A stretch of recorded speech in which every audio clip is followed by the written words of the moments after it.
రామం రామానుజం సీతం భరతం భరతానుజం సుగ్రీవం వాయుసూనూంచ ప్రణమామి పునః పునః. విమలపటి కమలకుటి పుస్తక రుద్రాక్షసస్తహస్తపుటి కామాక్షి పక్ష్మలాక్షి కలిత విపంచి విభాసి వైరించి మనోజవం మారుతతుల్యవేగం జితేంద్రియం బుద్ధిమతాం వరిష్టం వాతాత్మజం వానరయూధముఖ్యం శ్రీరామదూతం శిరసా నమామి. హరి ఓం. పరమేశ్వర స్వరూపమైన సభ నమస్కారం. సభాయ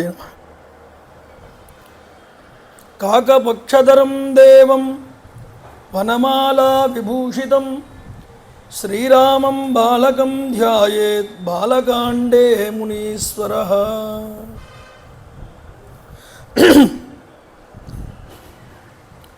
అయోధ్యాధిపతిశూరః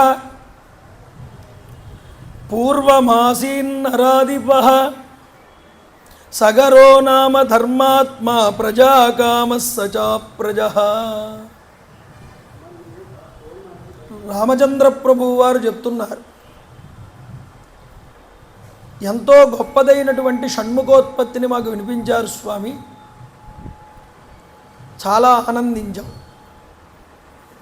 అప్పుడు విశ్వామిత్రుడు అన్నాడు, నాయనా, కుమారస్వామి జనన వృత్తాంతంతో కూడుకున్నటువంటి గంగానది యొక్క విశేషాలన్నింటినీ వివరించాను. ఇప్పుడు మీ యొక్క వంశం వాడైనటువంటి సగర చక్రవర్తి చాలా గొప్ప మహారాజు, ధర్మాత్ముడు, ఆయన గురించి నీకు వివరిస్తానన్నా. ఆనందించాడు రామచంద్ర ప్రభు. మీ వంశంలోనే పూర్వం సగరుడు అనేటటువంటి ఒక ధర్మాత్ముడైనటువంటి రాజు ఒక ఆయన ఉండేవాడయ్యా. వైదర్భ దుహితారామ కేశిని నామనామత జ్యేష్ఠ సగరపత్నీష ధర్మిష్ఠ సత్యవాదిని. వైదర్భ నగరం యొక్క రాజు యొక్క కుమార్తె, ఈవిడ పేరు కేశిని. ఈవిడ సగర చక్రవర్తి యొక్క పెద్ద భార్య. అయితే అరిష్టనేమీ దుహిత రూపేణ ప్రతిమా భువి ద్వితీయ సగరస్యాసీత్ పత్ని సుమతి సంజ్ఞిత. అరిష్టనేమి అనేటటువంటి ప్రజాపతి యొక్క కూతురు, ఆవిడ పేరు సుమతి, గరుత్మంతుడికి సోదరి. ఈవిడ సగర చక్రవర్తికి రెండవ భార్య. చూడండి, తాభ్యాం సహ తతో రాజా పత్నీభ్యాం తప్తవాంస్తవ హిమవంతం సమాసాద్య భృగు ప్రస్రవణే గిరౌ. హిమవత్ పర్వత ప్రాంతం దగ్గర భృగుతుంగము అనేటటువంటి పర్వతం ఉంది. ఈ భృగుతుంగం అనేటటువంటి పర్వతం దగ్గర ఈ సగర చక్రవర్తి మిగతా ఇద్దరు భార్యలు కలిసి భృగు మహర్షి కోసం తపస్సు చేశారు. ఎందుకు చేశారు అంటే వీరికి సంతానము లేదు. అధవర్ష సతే పూర్ణే తపసారాధితో ముని సగరాయ వరం ప్రదాత్ భృగు సత్యవతాం వరః. భృగు మహర్షి యొక్క తపస్సుకు మెచ్చి ప్రత్యక్షమై ఏం వరం కావాలో కోరుకోమన్నాడు. అయ్యా, మాకు సంతానము లేదు, మా వంశం వృద్ధి చెందేటట్లుగా మమ్మల్ని అనుగ్రహించండి అని అడిగాడు. రాజా, నీకు చక్కటి సంతాన యోగ్యం ఉందయ్యా, నీకు చాలామంది పుత్రులు పుడతారు, నీ వంశాన్ని వృద్ధి చేసేటటువంటి సంతానం కలుగుతుంది. అయితే ఒక భార్య యందు వంశాన్ని నిలబెట్టేవాడు పుడతాడు, ఒక భార్య యందు కీర్తి ప్రతిష్టల్ని సంపాదించినటువంటి బలవంతులైనటువంటి 60,000 మంది కుమారులు పుడతాడు అన్నారు. ఇప్పుడు భార్యలిద్దరికీ సందేహం కలిగింది. భృగు మహర్షికి నమస్కారం చేసి, అయ్యా, మా ఇద్దరిలో ఎవరికి 60,000 మంది కుమారులు పుడతారు, ఎవరికి వంశాన్ని అభివృద్ధి చేసేటటువంటి కుమారుడు పుడతాడు చెప్పండి అని. ఏకః కస్యా సుతో బ్రహ్మన్ కా బహూన్ జనయిష్యతి శ్రోతుమిచ్చావహే బ్రహ్మన్ సత్యమస్తు వచస్తవ తయోస్తద్వచనం శ్రుత్వా భృగుః పరమధార్మికః ఉవాచ పరమాం వాణీం స్వచ్ఛందో అత్ర విధీయత. ఆ యొక్క కోరిక ఏదో మీ ఇద్దరికే వదిలేస్తున్నాను, మీ ఇద్దరిలో 60,000 మంది కుమారులు ఎవరికి కావాలో, వంశాన్ని అభివృద్ధి పరిచేటటువంటి వాడు ఎవరికి కావాలో ఒక కుమారుడు మీరే తేల్చుకోండి అన్న. సగర చక్రవర్తి పెద్ద భార్య కేసిని నాకు వంశాన్ని నిలబెట్టేటటువంటి ఒక్క కుమారుడు చాలు అని కోరుకు. అరిష్టనేమి కూతురైనటువంటి సుమతి రెండవ భార్య నాకు పరాక్రమవంతులు గొప్ప పలుకుబడి కలిగినటువంటి వారు అయినటువంటి 60,000 మంది కుమారులు కావాలని నిర్ణయం తీసుకున్నారు. ఆశీర్వదించి భృగు మహర్షి వారు అక్కడి నుంచి వెళ్ళారు. వీళ్ళు ప్రదక్షిణ నమస్కారాలు చేసి వీళ్ళు కూడా అయోధ్య పట్టణానికి చేరుకున్నారు. చూడండి, కొంతకాలానికి ఇద్దరూ కూడా గర్భవతులయ్యారు. పెద్ద భార్య కేసిని అసమంజసుడు అనేటటువంటి కుమారుడికి జన్మనిచ్చింది. రెండవ భార్య ఒక పెద్ద సొరకాయ వంటి మాంసపు పిండాన్ని ఒకదాన్ని కన్నది. దాని నుంచి 60,000 మంది పిండాలు బయటపడ్డాయి. ఆ 60,000 పిండాలని దాదులు నేతి గిన్నెలలో భద్రపరిచి కుండల్లో వాటిని వృద్ధి చేశారు. వృద్ధి చేస్తే వాళ్ళ నుండి యవ్వనవంతులైనటువంటి 60,000 మంది సగరపుత్రులు ఉద్భవించారు. వీళ్ళు పరమ తేజో సంపన్నులు, అతి బలవంతులు. ఇది భృగు మహర్షి యొక్క వరప్రభావం చేత పుట్టినటువంటి వారు. ఇదే వరాన్ని వ్యాసుడు కూడా ఇచ్చాడు మనకి మహాభారతంలో. అయితే చూడండి,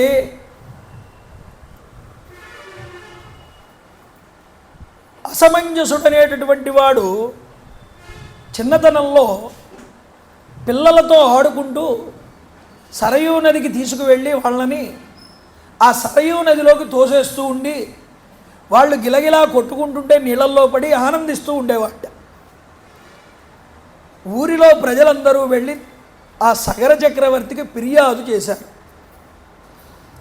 సగర చక్రవర్తికి విపరీతమైన కోపం వచ్చి ఈ అసమంజసుడిని ఇంటిలోంచి బయటికి గెంటేశాడు. ఈ అసమంజసుడికి పుట్టినటువంటి వాడే అంశుమంతుడు. ఈ అంశుమంతుడు పరమధార్మికుడు, గొప్ప బలపరాక్రమాలు కలిగిన వాడు, సకల విద్యలు నేర్చుకున్నటువంటి వాడు, పరాక్రమశాలి. తండ్రిలాగా కాదు, ప్రజలకి ప్రీతిపాత్రుడు. ఇది ఇలా ఉండగా చూడండి, ఒకరోజు సగర చక్రవర్తి వారు యజ్ఞం చేయడానికి సంకల్పం చేశారు. అయితే ఈ యజ్ఞం ఎక్కడ చేయాలని నిర్ణయం. వింధ్య పర్వతము, హిమవత్ పర్వతము, ఈ రెండు పర్వతాలు ఒకదానికొకటి ఎదురెదురుగా చూసుకున్నట్లుగా ఉంటాయట. ఈ రెండింటి మధ్యలో పర్వత భాగాలు అనేటటువంటి ఉండవు, సమాంతరమైన భూభాగం ఉంటుంది. అందువల్ల దీన్ని ఆర్యావర్తము అని పిలిచారు. ఈ ఆర్యావర్త భూభాగమునందు సంకల్పం కలిగింది ఈ సగర చక్రవర్తికి యజ్ఞం చెయ్యాలి అని. యజ్ఞం చెయ్యాలి అంటే ముందు యజ్ఞాశ్వాన్ని విడిచిపెట్టాలి. విడిచిపెట్టిన తర్వాత 1 సంవత్సర కాలం దీక్ష వహించాలి. ఈ యజ్ఞాశ్వం వచ్చి తిరిగి వచ్చేంత వరకు. ఒక్కొక్క సందర్భంలో ఒక్కొక్క క్రతువు జరుగుతూ ఉంటుంది. సౌమనసము, ఉక్యము, సమానసము అని కొన్ని పేర్లు చెప్పాను మీకు దశరథుడు యజ్ఞం చేసినప్పుడు. అలాగే సగర చక్రవర్తి యజ్ఞం చేసినప్పుడు యజ్ఞాశ్వాన్ని విడిచిపెట్టారు. ఈ యజ్ఞాశ్వం గుండా కూడా అంశుమంతుడు వెళ్ళాడు ఆ యజ్ఞాశ్వాన్ని కాపాడడానికి. దాన్ని ఎవరూ దొంగలించకూడదు, దాన్ని ఎవరూ కూడా బంధించకూడదు. ఒకవేళ అలా బంధిస్తే వారితో యుద్ధం చేసి వాళ్ళను ఓడించి ఈ యొక్క గుర్రాన్ని గెలుచుకుని తీసుకురావాలి, ఏ దేశంలో వాళ్ళనైనా సరే. అలా ఓడించగలిగితేనే ఈ యజ్ఞం చేయడానికి అర్హత వస్తుంది. అందువల్ల ఈయన ఈ అంశుమంతుడిని ఇచ్చి పంపించాడు. ఉక్యము అనేటటువంటి క్రతువు జరుగుతోంది. ఈ సంవత్సర కాలంలో కూడా ఇది ఒక క్రతువు, ఒక భాగం. ఈ ఉక్త్యము అనేటటువంటి క్రతువు జరుగుతున్నటువంటి రోజున దేవతలు ఈ యజ్ఞాశ్వాన్ని అపహరించారు. అంశుమంతుడికి కంగారు వచ్చి వేగంగా తాతగారి దగ్గరికి వచ్చి సగర చక్రవర్తి దగ్గరికి గుర్రం కనిపించకుండా పోయిందని ఫిర్యాదు చేశాడు. ఎప్పుడైతే ఈ పని చేశాడో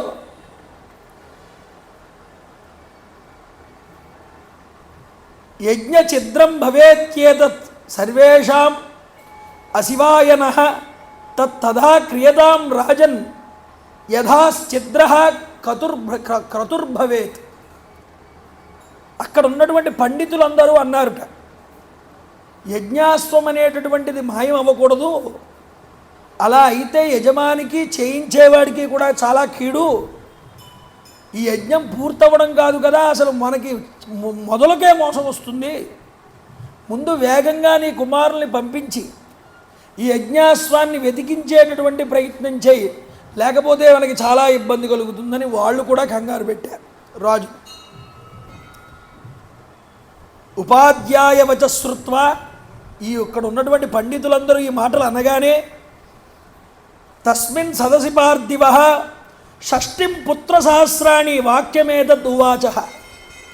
60,000 మంది కుమారుల్ని దగ్గరికి పిలిచాట.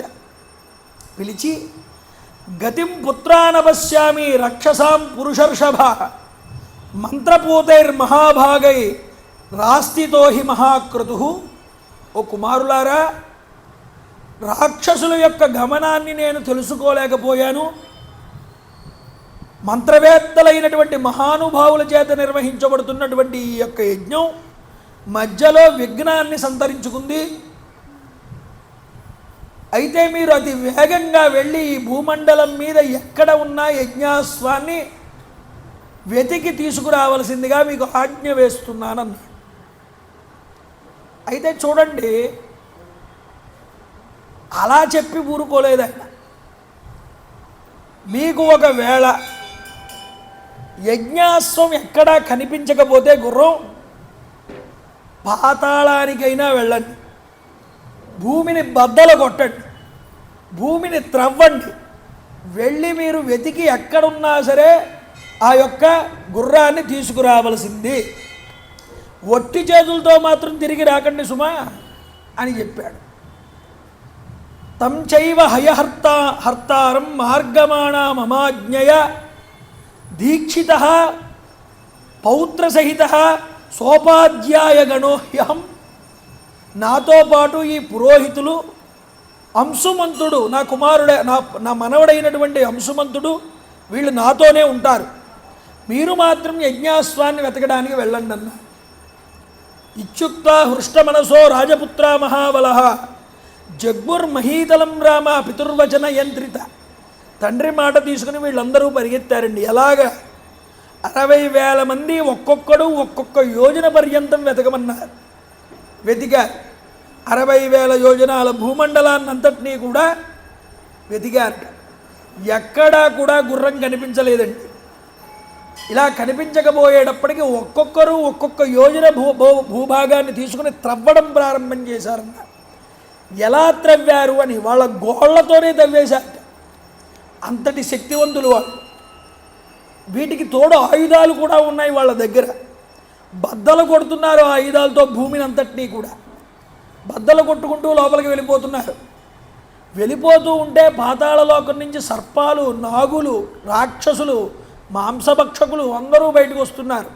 కనిపించిన వాడినల్లా వదలకుండా వీడే మన హస్వాన్ని ఎత్తుకుపోయిన వాడు అనుకుని ప్రతి వాడిని చంపడం మొదలుపెట్టారు. విపరీతమైనటువంటి హింసకాండ జరిగింది అక్కడ.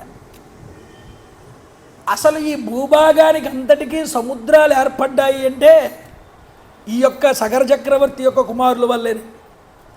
ఎందుకు అంటే వాళ్ళు భూమిని తవ్వేశారు బాగా, పాతాళం దాకా తవ్వుకుంటూ పోయారు.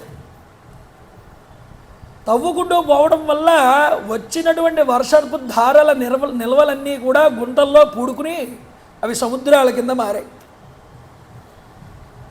అందుకనే సాగరుడు అంటాడు, హనుమ ఆకాశంలో వెళ్ళిపోతూ ఉంటే ఇక్ష్వాకు వంశ తిలకుడైనటువంటి రామచంద్ర ప్రభు కోసం వెళ్తున్నాడయ్యా హనుమ. ఈ యొక్క ఇక్ష్వాకు వంశంలోనే సగర చక్రవర్తి వల్ల కుమారులైనటువంటి సగరుల వల్ల నాకు సాగరాలు ఏర్పడ్డాయి, మేమందరం ఏర్పడ్డాం, మేము విస్తరించబడ్డాము అంటే కారణం ఆ యొక్క ఇక్ష్వాకు వంశం వాళ్ళే అన్నాడు. వాళ్ళకి సహాయం చేయండి అన్నాడు. అంటే సముద్రాలు తక్కువ పరిమాణంలో ఉండేవి, భూమి ఎక్కువ పరిమాణంలో ఉండేది. కానీ సగరు చక్రవర్తి కుమారులు చేసినటువంటి పని వల్ల భూభాగం తగ్గి సముద్రాలు విస్తరించబడ్డాయి. చూడండి, వీళ్ళు ఇలా తవ్వుకుంటూ పోతూ ఉంటే దేవతలు, యక్షులు, గంధర్వులు, నాగులు బ్రహ్మగారి దగ్గరికి పరిగెత్తుకుంటూ వెళ్ళారు. బ్రహ్మగారికి నమస్కారం చేశారు. తే ప్రాసాద్య మహాత్మానం విషణ్ణ వదనాస్తథా ఊచు పరమసంత్రాప్తా పితామహముపాగమన్. భగవంతుడైనటువంటి బ్రహ్మగారి దగ్గరికి వెళ్ళి నమస్కారం చేసి భయకంపితులై దిగులుతో అడుగుతున్నారు. తే ప్రాసాద్య మహాత్మానం భగవన్ పృథివీ సర్వా కన్యేన సగరాత్మజై. ఈ భూమిని అంతటినీ తవ్వేస్తున్నారయ్యా ఈ యొక్క సగర చక్రవర్తి యొక్క కుమారులు. బహవశ్చ మహాత్మానో హన్యంతే తలవాసిన. పాతాళవాసులైనటువంటి ఎంతోమంది మహాత్ముల్ని కూడా వీళ్ళు చంపేశారు. అంటే గొప్ప గొప్ప వాళ్ళందరూ కూడా భూమి మీదే కాదు, భూమి లోపల కూడా తలదాల్చుకుంటున్నారు. అందులో మహాత్ములైన వాళ్ళని కూడా వీళ్ళు సంహారం చేస్తున్నారు. చూడండి, వీడే మన యజ్ఞాస్త్రాన్ని దొంగలించిన వాడు అని ప్రతి వాడి మీద నిందమోపుతూ వాళ్ళని చంపుకుంటూ పోతున్నారు. అయం యజ్ఞహరోహస్మాన్ అనేనాశ్వోపనీయతే ఇతితే సర్వభూతాని నిఘ్నంతి సగరాత్మజ. సమస్త ప్రాణుల్ని సంహరిస్తూ ఉంటే ఇంకా మేము ఏం చేయగలం అయ్యా, నిన్ను ప్రార్థిద్దామని ఇక్కడికి వచ్చామన్న. బ్రహ్మగారు కళ్ళు మూసుకొని ఒకసారి చూశారు, దర్శించారు. కళ్ళు తెరిచి అన్నారు, యస్యేయం వసుధాకృష్ణ వాసుదేవస్య ధీమతః. ఈ పృథివీ అంతా శ్రీ మహావిష్ణువు చేత రక్షించబడుతూ ఉన్నదయ్యా. అయితే ప్రస్తుతం ఈ శ్రీ మహావిష్ణువు కాపిలం రూపమాస్తాయ ధారయత్యా నిశంధరాం తస్య కోపాగ్నినా దగ్ధా భవిష్యంతి నృపాత్మజా. ఆయన కపిలావతారాన్ని పొంది ఉన్నాడు. ఆయన తపస్సు చేసుకుంటున్నటువంటి ప్రదేశానికి ఈ సగర కుమారులందరూ వెళ్తారయ్యా. ఆయన చేతిలో వీళ్ళ చావు అనివార్యము, ఇది ఇలా రాసి పెట్టి ఉన్నది. అంతేకాదు భూమిలో సముద్రములు విస్తరించడం అనేటటువంటిది కూడా అనివార్యమే. ఇది ముందే లిఖించబడి ఉన్నదన్నాడు, నిర్ణయించబడిందన్నాడు. ఈ అల్పాయుష్కులు సగర చక్రవర్తి యొక్క కుమారులు, ఇది భృగువు యొక్క అనుగ్రహం వల్ల వచ్చినటువంటి వారే. పితామహ వచశ్రుత్వ త్రయత్రింశద్దరిందమ అన్నాడు. 33 మంది దేవతలు బ్రహ్మగారు చెప్పిన మాటకి సంతసించి అక్కడ నుండి వెళ్ళిపోయారు. దేవతలు ఎంతమంది అండి? దేవతలు 33 మందే. మరి 33 కోట్లు ఏమిటన్నారు? కోట్లంటే విభాగములు అని అర్థం. కోట్లంటే సంఖ్య కాదు, విభాగం అంటే కోటి అని అర్థం. 33 కోట్లు అంటే 33 విభాగములు చేశారు దేవతలని. ఎవరు? అష్టౌ వశవః ఏకాదశ రుద్రాః ద్వాదశాదిత్యౌ ద్వే అశ్వినౌ. వేదం చక్కగా చెప్పింది ఈ మాట. అష్టౌ వశవః 8 మంది వసువులు, ఏకాదశ రుద్రాః 11 మంది రుద్రులు, ద్వాదశాదిత్యౌ 12 మంది ద్వాదశాదిత్యులు, ద్వే అశ్వినౌ దేవతలకందరికీ కూడా వైద్యులు, అశ్విని దేవతలు. వీళ్ళే 2 దేవతలంటే వీళ్ళల్లోనే ఉన్నాయి విభాగాలన్నీ కూడా. వీళ్ళందరూ సంతసించి నమస్కారం చేసి వెళ్ళారు బ్రహ్మగారి వారి వారి స్థానాలు. సగరపుత్రులు ఇలా భూమిని తవ్వుకుంటూ వెళ్ళిపోతూ ఉంటే తతో భీత్వా మహీం సర్వే కృత్వా చాపి ప్రదక్షిణం పృథివ్యాం విద్యమానాయాం నిర్ఘాత సమనిస్వన. ఒక పెద్ద శబ్దం ఒకటే వచ్చిందిటండి భూమిలోంచి. ఆ శబ్దం వినలేనంతగా ఉన్నది. ఈ భూమిని బద్దలు కొట్టేస్తున్నారు వీళ్ళు. భూమిని అంతటినీ తవ్వినా, పాతాళం వరకు తవ్వేసినా, భూమి అంతా వెతికినా గుర్రం జాడ మాత్రం కనిపించలేదు వీళ్ళకి. నిరుత్సాహంతో తండ్రి దగ్గరికి వెళ్ళారు.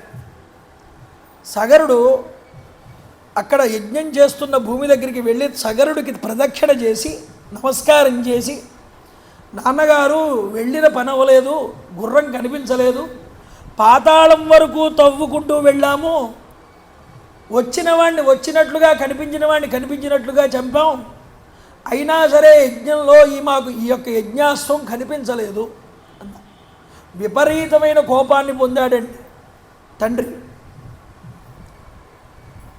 తేషాం తద్వచనం శ్రుత్వా పుత్రాణం రాజసత్తమః సమన్యురబ్రవీత్ వాక్యం సగరో రఘునందనః. మీరు మళ్ళీ తిరిగి వెళ్ళండి అన్నాడు. భూయ ఖనతభద్రం వో నిర్భిద్య వసుతా తలం. మళ్ళీ తవ్వండి భూమిని అన్నాడు. మళ్ళీ తవ్వడం కాదు, భూమిని భేదించండి. అశ్వం దొరికేంత వరకు కూడా మీరు తిరిగి రావడానికి వీలు లేదన్నా. కృతార్థులై అశ్వాన్ని పట్టుకుని తిరిగి రండి. పితుర్వచన సమాసాద్య సగరస్య మహాత్మనః షష్ఠి పుత్రసహస్రాణి రసాతలమభిద్రవన్న.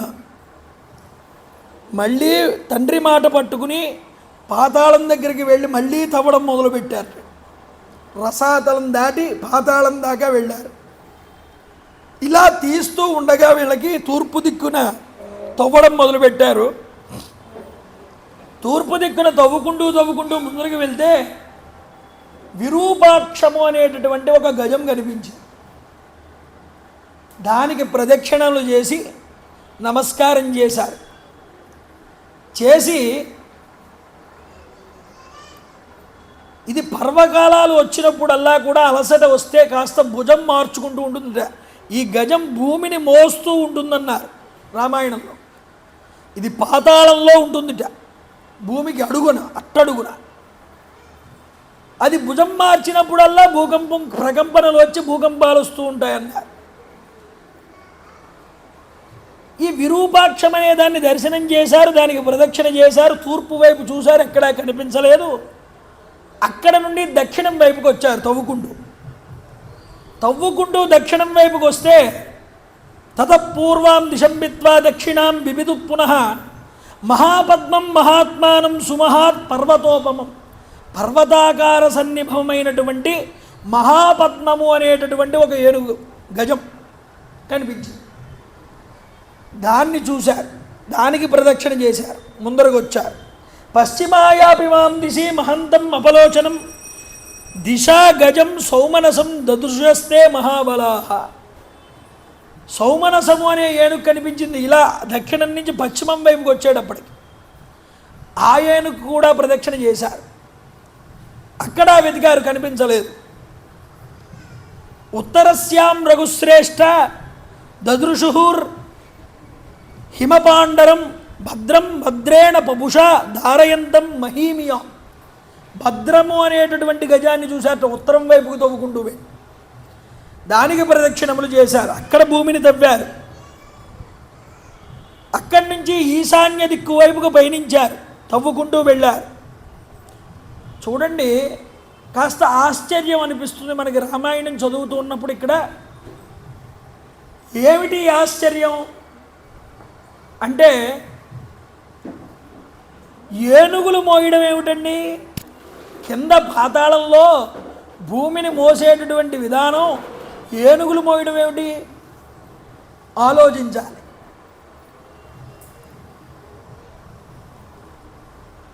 ఏనుగు అని ఇక్కడ మనం మామూలు సాధారణ పదంలో వాడుతున్నాం.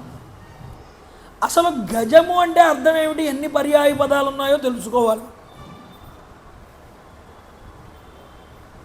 గజము అంటే 3 అడుగుల నేల అని అర్థం. గజము అంటే ఏనుగు అని అర్థం. గజము అంటే ఇనుప చువ్వ అని అర్థం వస్తుంది. గజము అంటే వాస్తుస్థానము అని గుర్తొస్తుంది. నిఘంటువు చూస్తే మనకి ఇన్ని మాటలు వచ్చాయి. ఒక రకంగా సెంటర్ పాయింట్ అంటారే నాభిస్థానములని, ఒక బిల్డింగ్ కడితే సెంటర్ పిల్లర్ అంటారే, ఆ ఒక్క పిల్లర్ని పడగొడితే మిగతావన్నీ కూడా ఆటోమేటిక్గా కూలిపోతాయే, అలాంటి నాభి స్థానాలు భూమికి ఈ 4 పాయింట్లు కూడా, వాటిని గజము అని పిలిచారు. వాటికి ఆ పేర్లు పెట్టారు. వాటికి ఒక అధిష్టాన దేవత ఉంటుందండి. ఏమండి, టెక్టానిక్ ప్లేట్స్ అంటున్నారే మనకి ఇంగ్లీష్లో, కింద భూభాగంలో అవి కదిలాయంటే భూకంపాలు వస్తాయంటారు. సైన్స్ చెప్తోంది ఇప్పుడు. అవి మహాపర్వత సంఘం కొన్ని కిలోమీటర్ల పాటు రాయి, అదంతా కూడా అవి 4 వైపులా 4 స్థానాలలో అమరి ఉంటాయి. అవి బయట గ్రహాల నుంచి ఈ గ్రహాలకి వచ్చేటటువంటి ఆ గురుత్వాకర్షణ శక్తిని కంట్రోల్ చేసుకుంటూ ఉంటాయి. వాటి ద్వారానే భూమి తన చుట్టూ తాను తిరుగుతూ ఉంటుంది. ఆ తిరగడమే ఈ కింద ఉన్న ఏనుగులు తిరగడం అనే అర్థం చూపించారు ఇక్కడ. కోడ్ లాంగ్వేజ్లో రాస్తాడండి ఋషి, మనుషులకి అర్థమయ్యే విధంగా. కాబట్టి ఆ విధంగా మనం అర్థం చేసుకోవాలి దాన్ని. ఈ విధంగా ఆ యొక్క గురుత్వాకర్షణ శక్తులు అయితే ఏవైతే ఉన్నాయో మూలస్థానాలు, వాస్తుస్థానాలు, వాటికి నమస్కారం చేశారు. వాటిని కదపకూడదు. వాటిని కడిపితే భూమి విచ్ఛిన్నమైపోతుంది. వాటికి నమస్కారం చేసి ప్రదక్షిణ చేశాడని అందుకునే ఋషి చెప్పాడు. చేసి అక్కడి నుంచి తవ్వుకుంటూ వెళ్ళారు. ఈశాన్యం వైపు వెళ్ళారు. ఈశాన్యం వైపు వెళ్ళిన తర్వాత తేతు సర్వే మహాత్మానో భీమవేగ మహాబలాః దదృశు కపిలం తత్ర వాసుదేవం సనాతనం సనాతనతమ కపిల కపిరప్యయః. విష్ణు సహస్రనామంలో చెప్తారు సనాతనుడు. ఏ సనాతనుడైనటువంటి విష్ణువైతే ఉన్నారో ఆయన కపిల రూపంలో ఉన్నాడు. భాగవతంలో చక్కగా వివరిస్తారు ఈ అవతారం గురించి. కపిలుడు దేవహూతికి చెప్తాడు సాంఖ్యశాస్త్రాన్ని. ఈ కపిల మహర్షి వారు తపస్సు చేసుకుంటున్నారట. ఎక్కడ? పాతాళంలో ఈశాన్య దిక్కు వైపు. మీరు ఇప్పటికీ నార్త్ అమెరికా వైపు వెళ్తే దక్షిణ అమెరికాకి నార్త్ అమెరికాకి కొద్దిగా మధ్య భాగం వైపు ఈశాన్య దిక్కుగా కాలిఫోర్నియా అనేటటువంటిది ఉంది. ఈ కాలిఫోర్నియాయే కపిల మహర్షి తపస్సు చేసినటువంటి స్థలం. దానికి పేరు కూడా మార్చలేరు. నోరు తిరగక వాళ్ళు కపిల మహర్షి వనాన్ని కాలిఫోర్నియా అని మార్చుకున్నారు. వాళ్ళు అక్కడ వరకు తవ్వుకుంటూ వెళ్ళారటండి భారతదేశం నుంచి కూడా.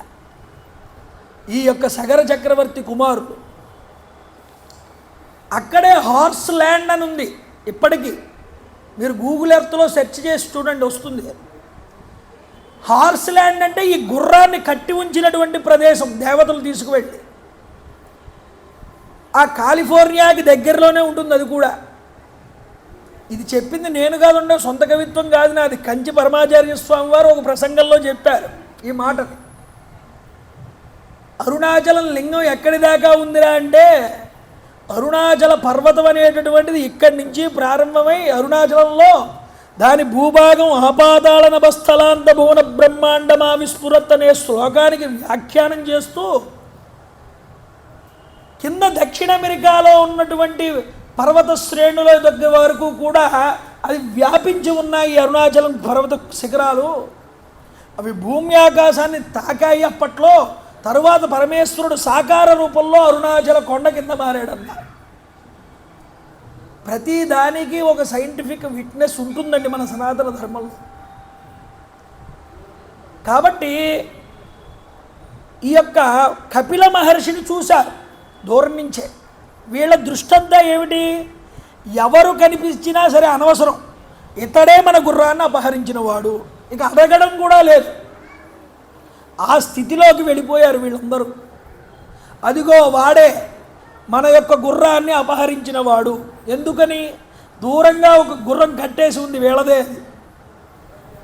ఎవరో తీసుకొచ్చి కట్టారు. ఈయన తపస్సులో ఉన్నాడు, ఈయనకేమీ తెలియదు. ఇతడే మన గుర్రాన్ని అపహరించాడని చెప్పి కత్తులు బల్లాలు ఇవన్నీ పట్టుకుని ఆయన మీదకి ఆయన్ని చంపడానికి వెళ్తున్నారు వీళ్ళు, మిడతల దొండు కింద అగ్ని మీదకి. ఆయన తపస్సు చేసుకుంటున్నాడు. తేతం హయహరం జ్ఞాత్వా క్రోధ పర్యాకులేక్షణ, విపరీతమైనటువంటి కోపాన్ని పొంది వీళ్ళందరూ గుడ్లు మిటకరిస్తూ గడ్డపారల్ని, నాగళ్ళని, వృక్షాలని, శిలల్ని చేజిక్కించుకుని కపిలుడి మీదకి పరిగెత్తారు. అస్మాకం త్వం హి దురగం యజ్ఞీయం హృతవానసి దుర్మేధస్త్వం హి సంప్రాప్తన్ విద్ది న సగరాత్మజాన్. వీడే దుర్మార్గుడు, మన గుర్రాన్ని అపహరించినవాడు అనుకుంటూ ఆయన మీదకి వెళ్తున్నాడు.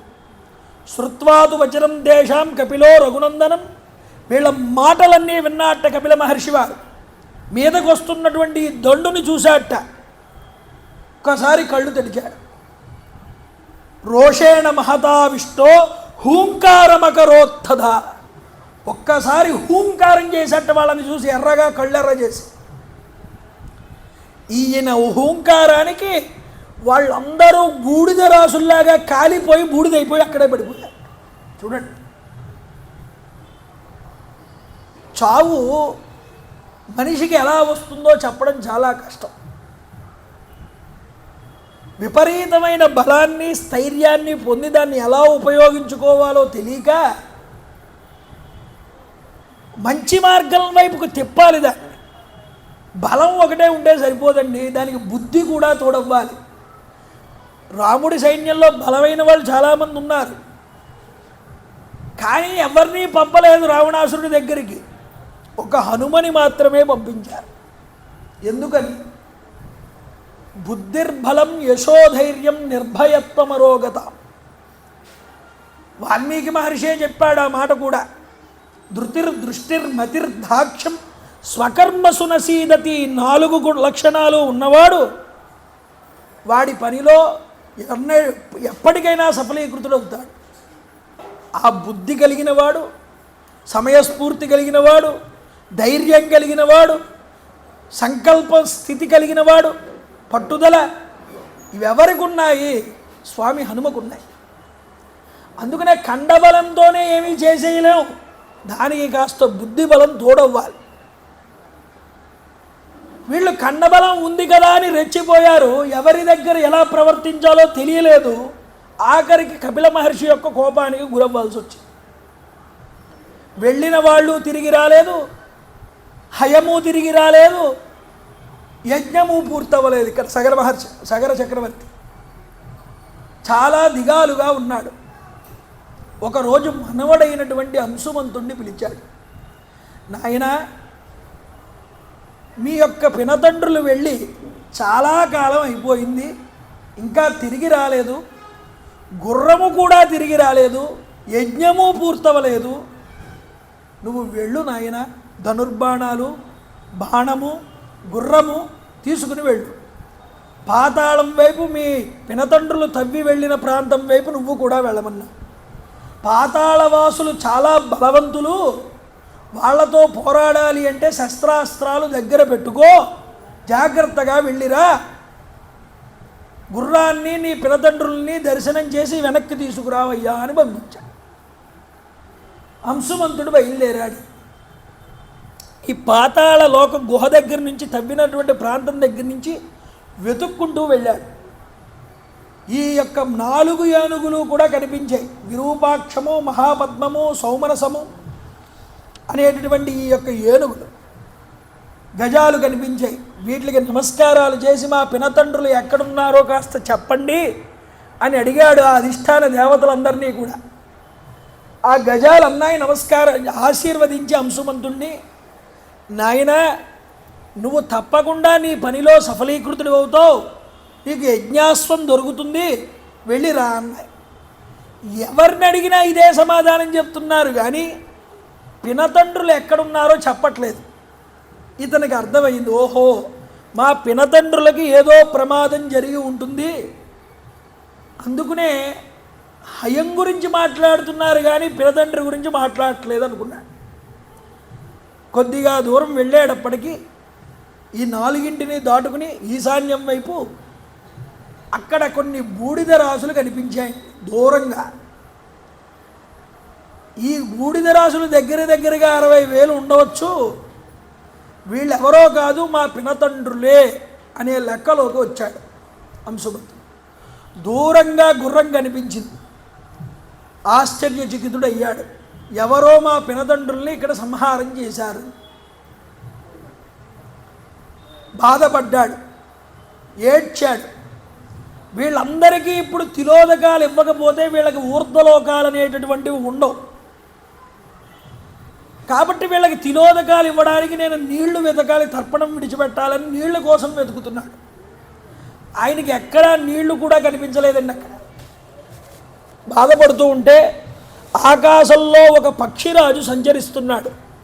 ఆయన ఎవరో కాదు, మహానుభావుడు. యజ్జీయంచ హయం తత్ర చరంతం అవిరూధత దదర్శ పురుషవ్యాగ్రో దుఃఖ శోక సమన్విత విసార్య విపుణాం దృష్టిం తతోపశ్యాం ఖగాదీపాం. ఆయన ఎవరో కాదయ్యా, గరుత్మంతుడే. ఆ గరుత్మంతుడి దర్శనం అంశుమంతుడికి జరిగింది. అంశుమంతుడి దగ్గరికి ఈ గరుత్మంతుడు వచ్చి అన్నాడు, నాయనా బాధపడకు, నీ పినతండ్రులు చనిపోవాలని ఈ విధంగా ఇక్కడ రాసిపెట్టి ఉన్నది, దీన్ని ఎవరూ మార్చలేరు. నేను మీ పినతండ్రులకి మేనమామని, గరుత్మంతుడిని. నువ్వు ఇప్పుడు వీళ్ళందరికీ పితృతర్పణాలు ఇద్దామని అనుకుంటున్నావు, కానీ ఒకవేళ నువ్వు ఇవి ఇచ్చినా కపిలే నా ప్రమేయేణ దగ్ధహీమే మహాబలా సలిలం నార్హసి ప్రాజ్ఞా ధాతుమేషాం హి లౌకికం. కపిల మహర్షి యొక్క కోపం వల్ల దగ్ధమైపోయారు కాబట్టి వీళ్ళకి సాధారణంగా నువ్వు ఇచ్చేటటువంటి తర్పణాల వల్ల వాళ్ళకి ఉన్నత గతులు కలగవు అన్నాడు. ఇక్కడ విచారణ చెయ్యాలి. ఎందుకు కలగవు ఉన్నత గతులు అంటే, ఉదకాత్ సర్పాత్ వైద్యుతాత్ బ్రాహ్మణాదపి ధన్స్ట్రిభ్యశ్చ పశుభ్యుశ్చ మరణం పాపకర్మణం ఉదకం పిండదానాంచ ఏతేభ్యో యద్విదీయతే. జలముల వల్ల కానీ, సర్పముల వల్ల కానీ, పిడుగుపాటు వల్ల కానీ, బ్రాహ్మణుల వల్ల కానీ, కోరలు కలిగినటువంటి జంతువుల వల్ల కానీ, పశువుల వల్ల కానీ ఎవరైనా మరణిస్తే వాళ్ళకి సాధారణంగా ఇచ్చేటటువంటి తర్పణములు కానీ, పిండములు కానీ వారి దాకా చేరవుట. అవి మధ్యలోనే అవి కలిసిపోతాయి, ఆకాశంలో నశించిపోతాయి. అంతేకాదు, మితాక్షరి అనే గ్రంథంలో ఓ మాట చెప్పారు, బ్రహ్మదండ హతే ఏచాపి బ్రాహ్మణైర్హతాః మహాపాతికినో ఏచ పతితాస్తే ప్రకీర్తితాః పతితానాం న దహనస్వాత్ నా అంత్యేష్టి నా అస్థి సంజయ.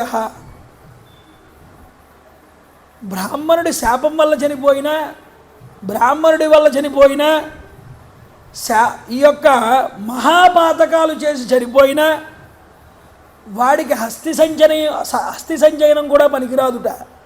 అంతేకాదు దహనం కూడా పనికిరాదుట, అంత్యేష్టి సంస్కారము కూడా పనికిరాదని చెప్పారు. ఇప్పుడు బ్రాహ్మణుడి యొక్క కోపాగ్నికి దగ్ధమయ్యారు ఎవరు? మీ పెంతండ్రులందరూ. వీళ్ళకి ఉన్నత గతులు కలగాలంటే సాధారణమైన అంబుజములు సరిపోవు, నీళ్లు. ఊర్ధ్వలోకంలో, దేవతాలోకంలో ప్రవహిస్తున్నటువంటి ఆకాశగంగ ఈ భూమి మీద పడి, ఆ ఆకాశగంగ వచ్చి ఈ యొక్క బూడిద రాసుల మీద నుంచి ప్రవహించుకుంటూ వెళ్తే అప్పుడు ఈ యొక్క పితరులందరికీ కూడా ఊర్ధ్వలోకాలు వస్తాయ్యా, అప్పటిదాకా రావన్నాడు ఈ యొక్క గరుత్మంతుడు. అదంతా ఇప్పుడు అనుకుంటే అయిపోయే పని కాదు.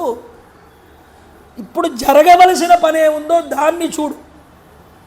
నువ్వు లేచి ముందు ఈ గుర్రాన్ని పట్టుకుని మీ యొక్క తాతగారి దగ్గరికి వెళ్ళు, యజ్ఞాన్ని పూర్తి చేయించు. ఆ తర్వాత తీసుకోవలసిన నిర్ణయాలు పెద్దలు తీసుకుంటారు, అప్పుడు ఆలోచించు. ఇప్పుడు వెళ్ళని ధైర్యం చెప్పి గరుత్మంతుడు ఆ యొక్క అంశుమంతుడిని పంపించాడు. అంశుమంతుడు వెళ్ళాడు బాధపడుతూ కన్నీళ్లు కారుస్తూ, మా పితృదేవతల్ని నేను ఉద్ధరించలేకపోయానే అనే బాధతో. ఘోషిస్తారండి పితృదేవతలు. అమావాస్య వచ్చిన, వారి తిథి వచ్చిన, మధ్యాహ్న సమయం అయ్యేటప్పటికి పితృదేవతాహ్వానం జరుగుతుంది ప్రతి ఇంటి దగ్గర కూడా. వీడు నా కోసం ఏదైనా చేస్తున్నాడా పుణ్యకార్యక్రమం, నా పేరు చెప్పి కనీసం బ్రాహ్మణుడికి భోజనమైనా పెట్టాడా, కనీసం మా పేరు చెప్పి దానమైనా చేస్తున్నాడా, ఎదురు చూస్తారట. వీడు కనీసం చేతిలోకి నీళ్లు తీసుకుని పితృస్థానం నుండి నీళ్ళైనా విడిచిపెట్టకపోతే శపించి వెళ్తారన్నారు శాస్త్రంలో. ఎందుకు? పితృ రుణ విముక్తి అనేటటువంటిది జరగదు అక్కడ. అందుకనే పితృదేవతలు వేరు, పితృగణములు వేరు. గుర్తుపెట్టుకోండి.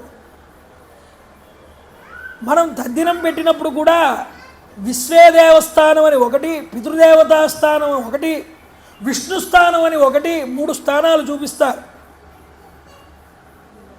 ఈ విశ్వేదేవతలు ఉన్నారే, వీళ్ళు ఈ పితృగణాలకి సంబంధించినటువంటి అధిష్టాన దేవతలు వీళ్ళు. ఇక ఈ పితృదేవతలు ఉన్నారే, మన వంశంలో ఉన్నటువంటి వాళ్ళు పెద్దవాళ్ళు, వాళ్ళు మరో జన్మ ఎత్తుతారు, ఎత్తకుండా ఉండరు. కొంతమంది పితృలోకంలో ఉంటారు, కొంతమంది వేరే జన్మని తీసుకుంటారు. వేరే జన్మ తీసుకున్నా వాళ్ళకి మంచి ఉన్నతి స్థితులు రావాలి అంటే ఇక్కడ వాళ్ళ కోసం నిదానమో ధర్మమో ఏదో కొంత ఇక్కడ నువ్వు చెయ్యాలి. ఎందుకు? ఆయన రిఫరెన్స్గా నువ్వు ఇక్కడ ఉన్నావు కాబట్టి. నామకరణం జరుగుతూ ఉంటే కొడుకు చెవిలో తండ్రి చెప్తాడు, ఆత్మావై పుత్రనామాసి. ఏమిటి? నేనే రా నీకు మళ్ళీ నువ్వులా నీలా పుట్టాను, ఈ ఆత్మే, నా యొక్క ఆత్మే నువ్వు అని చెప్తాడు తండ్రి. అంటే తండ్రి యొక్క ఒక రిఫరెన్సు భూమి మీద ఉన్నది. ఇతడు వెళ్ళిపోతే అతడి కొడుకు చెయ్యవలసిన ధర్మం ఆచరించకపోతే ఎన్నో బాధలు పడతారు ఉన్నత లోకాల్లో పితరులు. అందుకనే భూమి మీద ఉండగా ఉండే పద్ధతులు వేరు. ఉన్నత లోకాలకి వెళ్ళిన తర్వాత వాళ్ళకి అక్కడ సౌకర్యాలు ఏర్పడాలంటే ఇక్కడ కొన్ని ఎగ్జామ్షన్స్ చెప్పారు. శ్రాద్ధం పెట్టినప్పుడు శనగపిండి వాడకూడదు, గోధుమ పిండి వాడకూడదు, ఎన్నో ఎక్సెప్షన్స్తో చెప్పి చేయించారు. ఏమండి, మా నాన్నగారికి మిరపకాయ బజ్జీ అంటే ఇష్టం, అది లేకపోతే అసలు ఉండేవాడు కాదు, అందువల్ల తద్దినంలో నేను మిరపకాయ బజ్జీ వేస్తానంటే ఈ మిరపకాయ బజ్జీ అక్కడ ముట్టుకోర్రా, వాళ్ళకంటూ ఓ రూల్స్ ఉంటాయి అక్కడ. ఇక్కడ మనకి శాస్త్రంలో ఏం చెప్పారో అవి పెట్టాలి కానీ భూమి మీద మా నాన్నకు ఏది ఇష్టమో అది పెట్టకూడదు. ఒక్కొక్కడు ఉంటాడండి, ఒరే ఈ తద్దినాలు గిద్దినాలని ఏమీ పెట్టకండి, డబ్బులు వృధా చేయకండి, ఈ ఆస్తినంతా మీరు అనుభవించండి, నాకు ఏమీ అక్కర్లేదు, నాకు మీరేమీ చెయ్యక్కర్లేదు, డబ్బును వృధా చేయొద్దని చెప్పి చేస్తాడు. వాడికి ఈ బుద్ధి చాంచల్యం కలిగి వ్యాధి వల్ల ఏదేదో మాట్లాడి పోతాడు. పోయిన తర్వాత బాధపడతాడండి ఆ జీవుడి కింద మారిన తర్వాత. అయ్యయ్యో వీళ్ళకి ఇలా చెప్పారు, నాకు కనీసం ఇక్కడ నీళ్లు కూడా దొరకట్లేదు, వీడేమో నాకు పెట్టద్దన్నానని పెట్టడం మానేశాడు అని.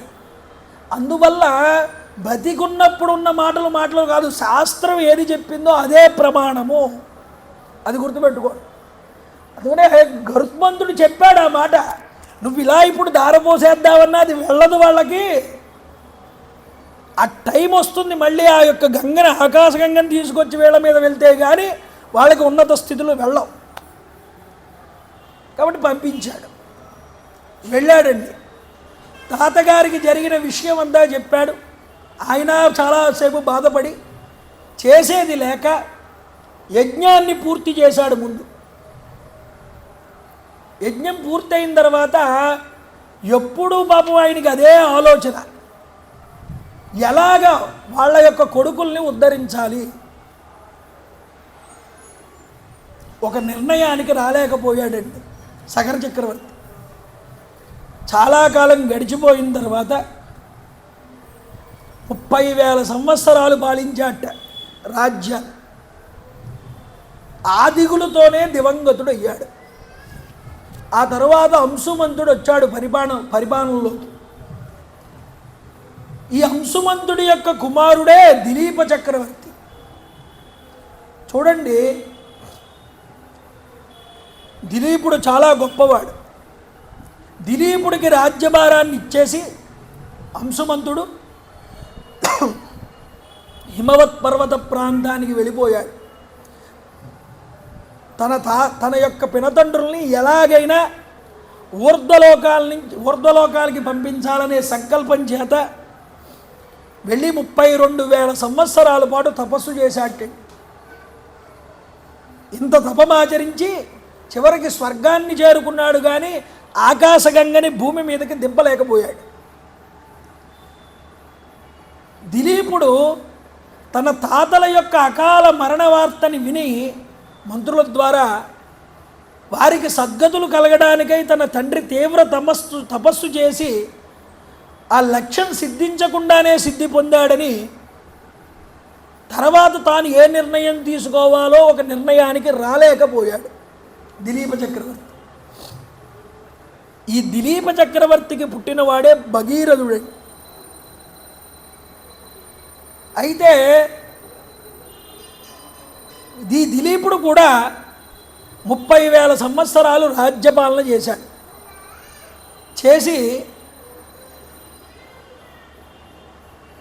ఈ 60,000 మంది ముత్తాతల్ని ఉద్ధరించడానికి ఏ నిర్ణయము తీసుకోకుండానే మనోవ్యాధి కలిగి ఆ బాధతోనే శరీరాన్ని విడిచిపెట్టాట చివరికి దిలీపుడు.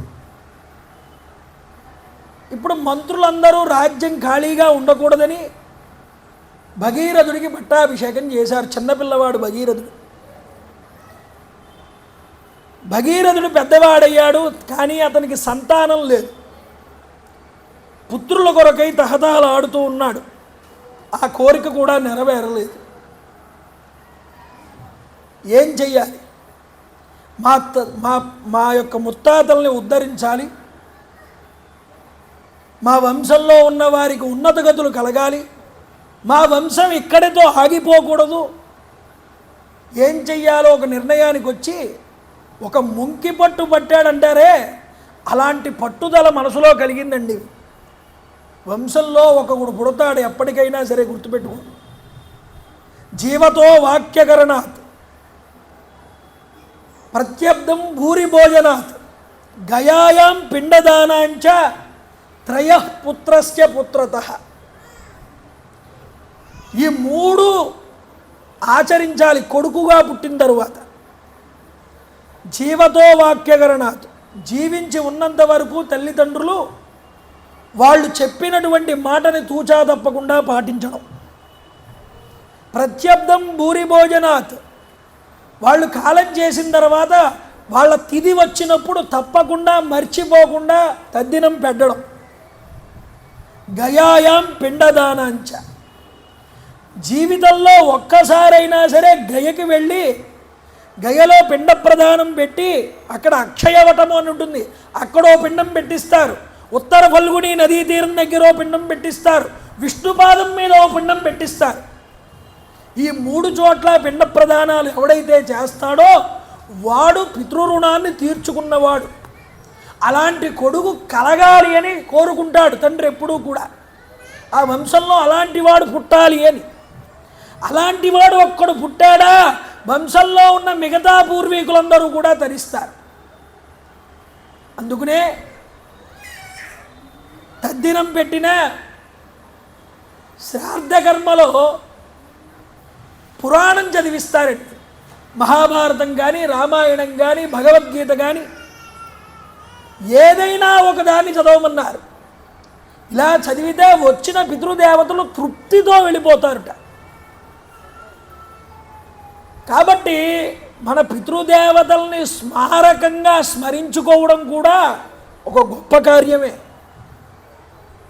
వాళ్ళని ఉంచి వాళ్ళ ద్వారా ఫలానా వ్యక్తి పేరు ఇంకా భూమి మీద ఇక్కడ వినిపిస్తోంది అంటే అక్కడ స్వర్గంలో ఒక గొప్ప పొజిషన్లో ఉంటాడు దేవతల మధ్యలో ఆ జీవుడు. అందువల్ల చేయించాలి. స్మారక సభలు అని ఎందుకు పెడతారు? ఆ యొక్క వర్ధంతిని ఎందుకు జరుపుతారు? ఇందుకే. ఇన్ని రోజులు ఇక్కడ పితృదేవతల పేరు చెప్పి కార్యక్రమం జరుగుతోందంటే ప్రతి సంవత్సరం కూడా ఒక రామాయణం కానీ భారతం కానీ ఒక భాగవతం కానీ పురాణం ఏ పురాణమైనా చెప్పబడింది అంటే వారి పేరు మీద ఉన్నత లోక ప్రాప్తి అక్షయంగా కలుగుతుంది పితృదేవతలకి. అలాగా ఈ యొక్క పురాణ ప్రవచనాలు లుప్తమైపోయాయి ఈ కాలంలో. చూడండి, అలాంటి వాడు ఈ భగీరథుడు మామూలు వాడు కాదు. రాజ్యం తృణప్రాయంగా విడిచిపెట్టి మంత్రుల్ని చూసుకోమని చెప్పి హిమవత్ పర్వత ప్రాంతం దగ్గర ఉన్నటువంటి గోకర్ణ క్షేత్రానికి వెళ్ళాట. గోకర్ణ క్షేత్రము అంటే ఇక్కడ కర్ణాటక దగ్గర ఒక గోకర్ణం ఉన్నది, మనకి నేపాల్ దగ్గర ఒక గోకర్ణం ఉన్నది. అది చాలా పురాతనమైనది నేపాల్ దగ్గర. ఆ గోకర్ణ క్షేత్రం దగ్గరికి వెళ్ళి ఊర్ధ్వరేతస్కుడై పంచాగ్నుల మధ్య తపస్సు చేయడం మొదలుపెట్టాడు. కొన్ని వేల సంవత్సరాలు గడిచిపోయాయి తెలియకుండానే తపస్సులో. భగీరథ మహాభాగ తతసురగణై సార్ధం ఉపగమ్య పితామహ. బ్రహ్మగారు ఇతడి తపస్సుని మెచ్చుకుని ప్రత్యక్షమయ్యాట ఎదురుకుండా. భగీరథ మహాభాగా ప్రీతస్తేహం జనేశ్వర, నీ తపస్సుకు నేను మెచ్చుకున్నానయ్యా. తపసాచ సుతస్తేనా వరం పరయ సువ్రత, నీకు ఏ వరం కావాలో కోరుకో అన్నాడు. అంటే ఈయనన్నాడు, వెంటనే నమస్కారం చేశాడు, మహానుభావ తమువాచ మహాతేజ సర్వలోక పితామహం భగీరథో మహాభాగా కృతాంజలిరుపస్థిత యది మే భగవన్ ప్రీతో యద్యస్తి తపసత్ఫలం సగరస్యాత్మజా సర్వే మత్త సలిలమాప్నుయః. నేను చేసిన తపస్సు నీకు నచ్చినట్లయితే మహానుభావ, నువ్వు ప్రీతి చెందినట్లయితే సగరుడి యొక్క కుమారులైనటువంటి నా ముత్తాతలైనటువంటి 60,000 మంది సగరులకి కూడా ఉన్నత లోక ప్రాప్తి కలిగేలాగా వారి మీద నుంచి ఆకాశగంగ ప్రవహించేటటువంటి అనుగ్రహాన్ని నాకు ఇవ్వి. ఇది నా మొదటి వరం. ఇక రెండో వరం ఏమిటి అంటే నాకు సత్సంతానం కలిగి పురుష సంతానం నా వంశం అభివృద్ధి చెందేలాగా, నా వంశం ఇక్కడితో ఆగిపోకుండా వరం ఇవ్వమన్నాడు. ధార్మికమైనటువంటి కోరిక. ఉక్తవాక్యం దురాజానాం సర్వలోక పితామహ ప్రత్యువాచ శుభాం వాణి మధురాం మధురాక్షరం. మధురంగా అతడు కోరిన కోరికలన్నింటికీ మధురంగా సమాధానం చెప్తున్నాడు బ్రహ్మగారు. మనోరథో మహావేష భగీరథ మహారథ ఏవం భవతు భద్రంతే ఇక్ష్వాకు కులవర్ధన ఇయం హైమావతీ గంగా జ్యేష్ఠ హిమవతస్సుత తాం వై దారయితుం శక్తో హరస్తత్ర నియుజ్యతాం. నువ్వు కోరుకున్నది సాధారణమైన కోరిక ఏం కాదు, ఆకాశగంగని భూమి మీదకి దించాలని నువ్వు కోరావు. నువ్వు అడిగిన కోరికలన్నీ నేను నెరవేరుస్తాను, కాదనను. కానీ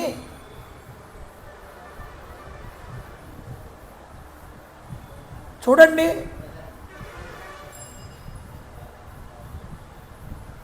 ఒక వస్తువు కొనడానికి వెళ్ళాం, దానికి తగ్గ సంచి తీసుకువెళ్ళొద్దు కూడా, అది పట్టాలిగా మన దగ్గర.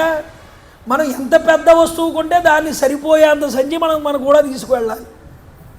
నువ్వు కోరిక బాగానే ఉన్నావు, కోరేసుకున్నావురా నాయనా, దానికి తగ్గ పాత్ర ఇక్కడ ఉండాలి కదా ఇవ్వడానికి. నేను ఆ పాత్ర ఇక్కడ లేదన్నాడు. ఈ ఆకాశగంగ ఉత్తుంగ తరంగములతో వేగంగా వచ్చేస్తుంది భూమి మీదకి. అది వస్తే దాన్ని పట్టగలిగేవాడు ఎవడున్నాడయ్యా? పట్టగలిగేవాడు ఎవడు లేడు. దీన్ని పట్టాలి అంటే ఒక్కడికే సాధ్యం అన్నాడు. తాం వై ధారయితుం శక్తో హరస్తత్ర నియుజ్యతాం. ఒక్క హరుడికి మాత్రమే అది చెల్లుబాటు అయ్యింది. పరమేశ్వరుడు మాత్రమే ఈ గంగని ఒడిసి పట్టగలడు, ఇంకెవ్వరూ దీన్ని భరించలేరన్నాడు. గంగాయా పతనం రాజన్ పృథివీనా సహిష్యతి తాం వై దారయితుం వీరా నాణ్యం పశ్యామి శూలినః. గంగా ప్రవాహం యొక్క వేగ దాటికి భూమి బద్దలైపోతుంది, అంత వేగంతో వస్తుంది గంగా ప్రవాహం. ఈ గంగను ధరించగలిగిన శక్తివంతుడు పరమేశ్వరుడు మాత్రమే, ఇది ఇతరులకు అసాధ్యము అన్నాడు. ప్రత్యేకించి ఈ గంగావతరణ ఘట్టాన్ని మనకి రామాయణ కల్పవృక్షంలో విశ్వనాథ సత్యనారాయణ గారు చాలా గొప్పగా అనుభవించారు. నేను ఈ సంఘటన వచ్చినప్పుడల్లా నేను రామాయణ కల్పవృక్షం చదివినప్పుడు కాసేపు పుస్తకం పక్కన పెట్టి నవ్వుకునేవాడు. ఆయన చమత్కారం అంత గొప్పగా వాడాడు. విశ్వనాథ వారంటే విశ్వనాథ వారే, ఆయనలా వేసే చలోక్తి మరొకళ్ళు వేయలేరు నిజంగా. చూడండి ఎంత గొప్పదైనటువంటి విశేషం రాస్తాడో ఆయన.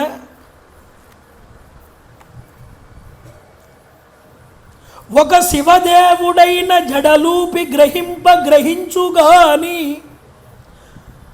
బ్రహ్మగారు ఈ మాట చెప్పి శివుడు తప్ప మరొకళ్ళు మొయ్యలేర్రా ఈ గంగా ప్రవాహాన్ని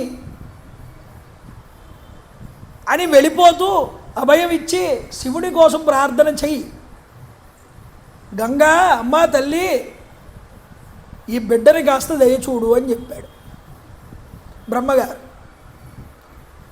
ఒక శివదేవు ఇప్పుడేమిటి మనసులో ఏమొచ్చింది ఈయనకి, భగీరథుడికి?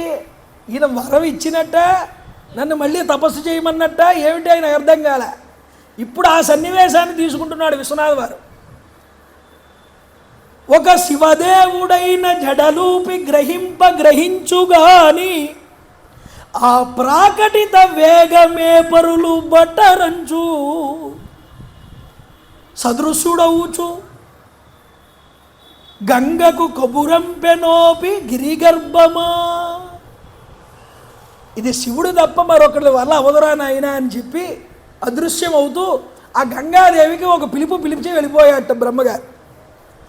ఇప్పుడు ఈయన అనుకుంటున్నాడు భగీరథుడు, అవునవునో కాదనెనో అవునని గర్భోక్తియో. ఇది అవునన్నట్ట కాదన్నట్ట, లేకపోతే అవునని గర్భంగా లోపల తనలో తాను చెప్పుకున్నట్ట, నాకు అర్థం కాలేదు. చలాచలాపంపై కానిమ్మనుచు భగీరథుడు నేను తీవ్రమగు తపసు నుగ్గురుని కొరకై. సర్లే జరిగేదేదో జరుగుతుంది, ఆ పరమేశ్వరుడి కోసమే తపస్సు చేద్దాం అనుకున్నట్టు పాపం వెర్రివాడు భగీరథుడు. ఎంత తపస్సు చేశాడండి, ఎన్ని వేల సంవత్సరాలు తపస్సు చేశాడు. ఇంత తపస్సు చేసిన వాడి కోసం బ్రహ్మగారు ఎంతోమంది రాక్షసులకి వరాలు ఇచ్చాడు, అనవసరమైన వరాలు. ఈయన తన వంశాన్ని నిలబెట్టుకుందామంటే దీన్ని పట్టాలంటే పరమేశ్వరుడు ఉండాలయ్యా, నా వల్ల కాదు ఇది, నువ్వు పరమేశ్వరుడి కోసం తపస్సు చేసుకోమని వెళ్ళిపోయాడు. ఈయన మొదలుపెట్టాడు. ఒక్క కాలి బొటన వేలుపై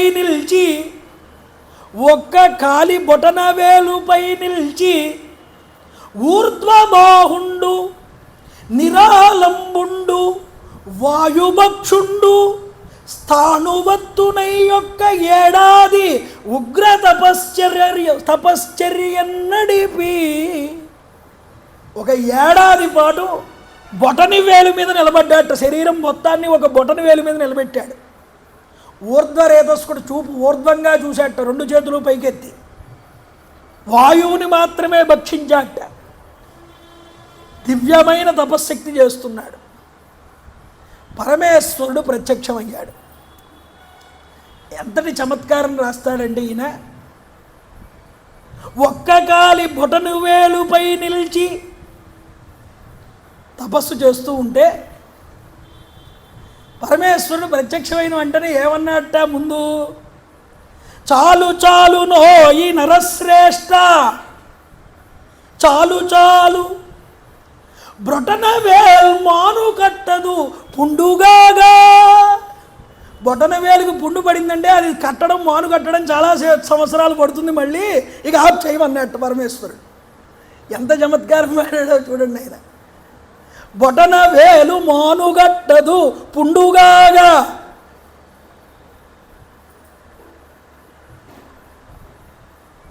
మజ్జటాజూటి సురగంగ మడతుననియే అతని శిరమున దుని బిగుళ్ళను చుదూకే.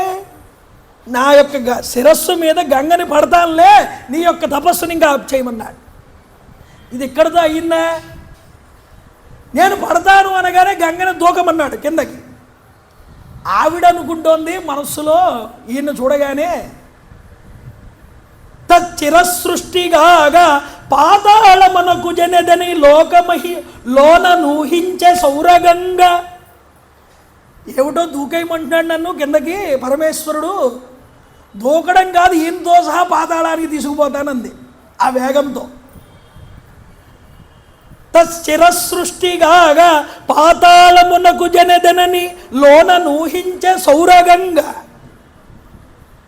యవమతి నెరింగి సౌరగంగా అంబుజరము నిడియ బిగిందునంచు నూహించే మృడు. ఆవిడ మనసులో ఉన్న భావాన్ని అర్థం చేసుకున్నాడు పరమేశ్వరుడు.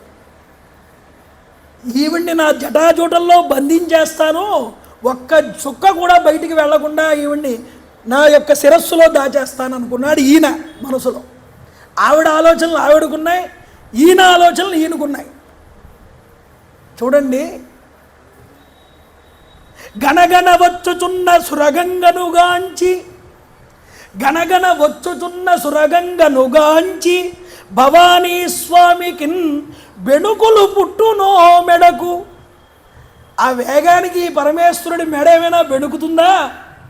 లేకపోతే వేగవసంబున స్వామి అంగముల్వనికి ఇలాస్తలించదికిలంబడునో. ఒళ్ళంతా కూడా కృషించిపోయి భూమి మీద పడిపోతాడేమో శంకరుడు, అంత వేగంగా వస్తుంది ఈ అమ్మ అంటున్నాడు ఈయన. శంకరుడికి మెడకాని మెడకచ్చు, లేకపోతే శరీరం అంతా కృషించిపోవచ్చు, అంత వేగంతో కిందకు వస్తుంది అని అప్పగారి ఆ తొణికిస లేవగించుకునే దూకుడు మానదటంచు నెప్పుడు. ఎవరివిడ?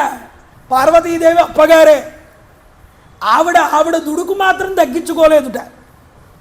ఏం చెప్పమంటావు, పరమేశ్వరుడి మీదకి వేగంగా వచ్చేస్తుంది, మరి ఇప్పుడు పరమేశ్వరుడు ఏం చేస్తాడో కదా అని ఈ కవి యొక్క భావం మనసులో. చూడండి, పరమేశ్వరుడు ఆయన మనసులో అనుకుంటున్నట్ట ఈ వేగంగా వస్తున్నటువంటి గంగని చూసి. ఏమని? పెద్దది అట్లే ఉండనిట చిన్న కూతురిత పెళ్లి ఆడే. అక్కగారున్నా అక్కని పెళ్లి చేసుకోకుండా చెల్లెల్ని పెళ్లి చేసుకున్నాను నేను పార్వతిని. పెద్దది అట్లే ఉండనిట చిన్న కుమారిత పెళ్లి ఆడే. ఆ పెద్దది ఇద్దరై అసలే పెండిలి వద్దని కూరుచుండే. ఒకళ్ళు దేవతలు అడిగి తీసుకెళ్ళారు ఆకాశంలోకి ఈ యొక్క గంగాదేవిని.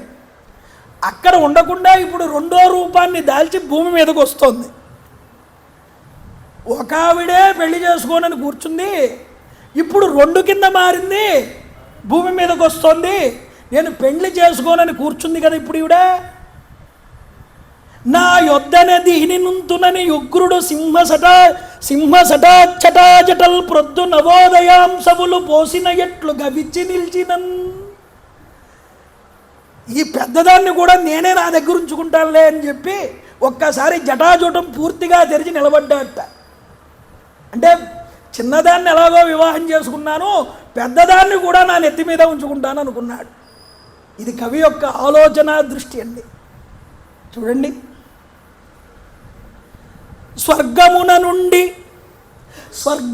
నుండి శివుని మస్తకము దాకా, స్వర్గమున నుండి శివుని మస్తకము దాకా గూర్ణితై రావణాస్యమై కురిసి రావణాస్యమై అంటే విపరీతమైన ఘోష శబ్దంతో కిందకి కురుస్తోంది ఆ గంగా ప్రవాహం.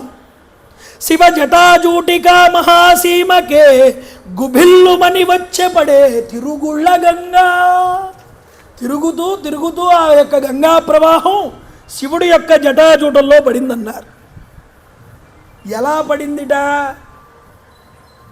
అంటే ఒక జడల లోయలో పడి, ఎలాంటి మాట వాడాడో చూడండి విశ్వనాథ్ గారు. ఒక జడల లోయలో పడి, అది ఒక పెద్ద లోయలా ఉందిట జటాజూటం. అది కూడా మొత్తం జటాజూటం కాదు, ఒక జడల లోయలో పడి. ఎన్నో జడలు ఉంటే ఒక జడ లోయలో పడిందిట వచ్చి గంగ. ఆ జడల లోయలో పడి ఉరిమి ఉరిమి అంతు గనబోయి కనలేక అంత తిరిగి ఒక జటా స్నిగ్ధ తామ్ర వర్ణోరు శోభజిక్కి తిరుగుళ్ళపడి తెమర్చి కొనలేక. చాలా గింజుకుందిట లోపల పాపం, అటు ఇటు తిరిగింది, బయటికి రావడానికి ప్రయత్నించింది, కానీ కుదరలేదు. ఏ దారి కనిపించలేదు బయటికి రావడానికి. ఆవిడ ఒక్క జటాజూటం, ఒక్క జడ ఆప్ చేసేసిందిట ఆవిడ లోపల నుంచి బయటికి రాకుండా. తన పరిణాహ సంజనిత దర్పము కృంగి కృపాల బృజ్జటావని పరిణహచింతబడి వాగులు చుట్టి పరిభ్రమించు గంగను గనలేక చింతసితి కంటు నిగూర్చి పునస్తపాశ్రమం బయ్యే. ఎంతోసేపు చూస్తున్నాడు భగీరథుడు, ఎంతసేపటికి శివుడి జటాజూటంలో నుంచి గంగ బయటికి రావట్లేదు. చాలా బాధపడిపోతున్నాడు. అయ్యయ్యో పరమేశ్వర, ఇంత తపస్సు చేసి ఆవిడ్ని బయటికి తీసుకురావడానికే కదా నీ దగ్గర తపస్సు చేసింది. మీకు ఏమైనా ఈగో ప్రాబ్లమ్స్ ఉంటే మీరు తర్వాత చూసుకోండి, నాకు మాత్రం నా యొక్క వరాన్ని తీర్చవయ్యా అని పాదాల మీద పడ్డాటండి.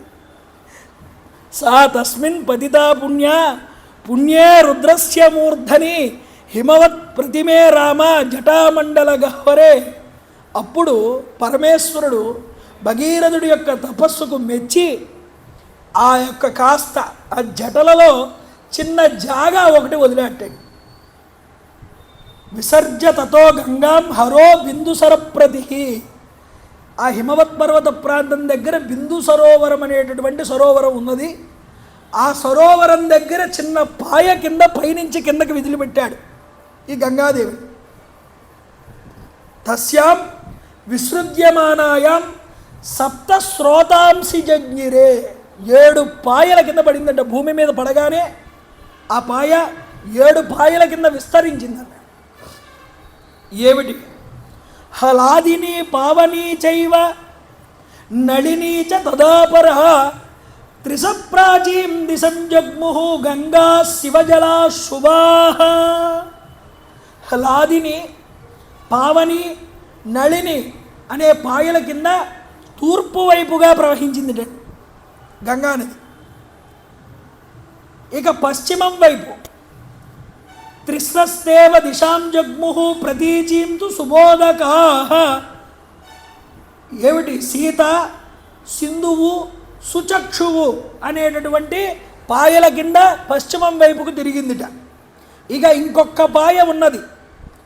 సప్తమీ చాన్వగా తాసాం భాగీరథ మదోనృపం భగీరథోపి రాజర్షి దివ్యం స్యందనమాస్థితః.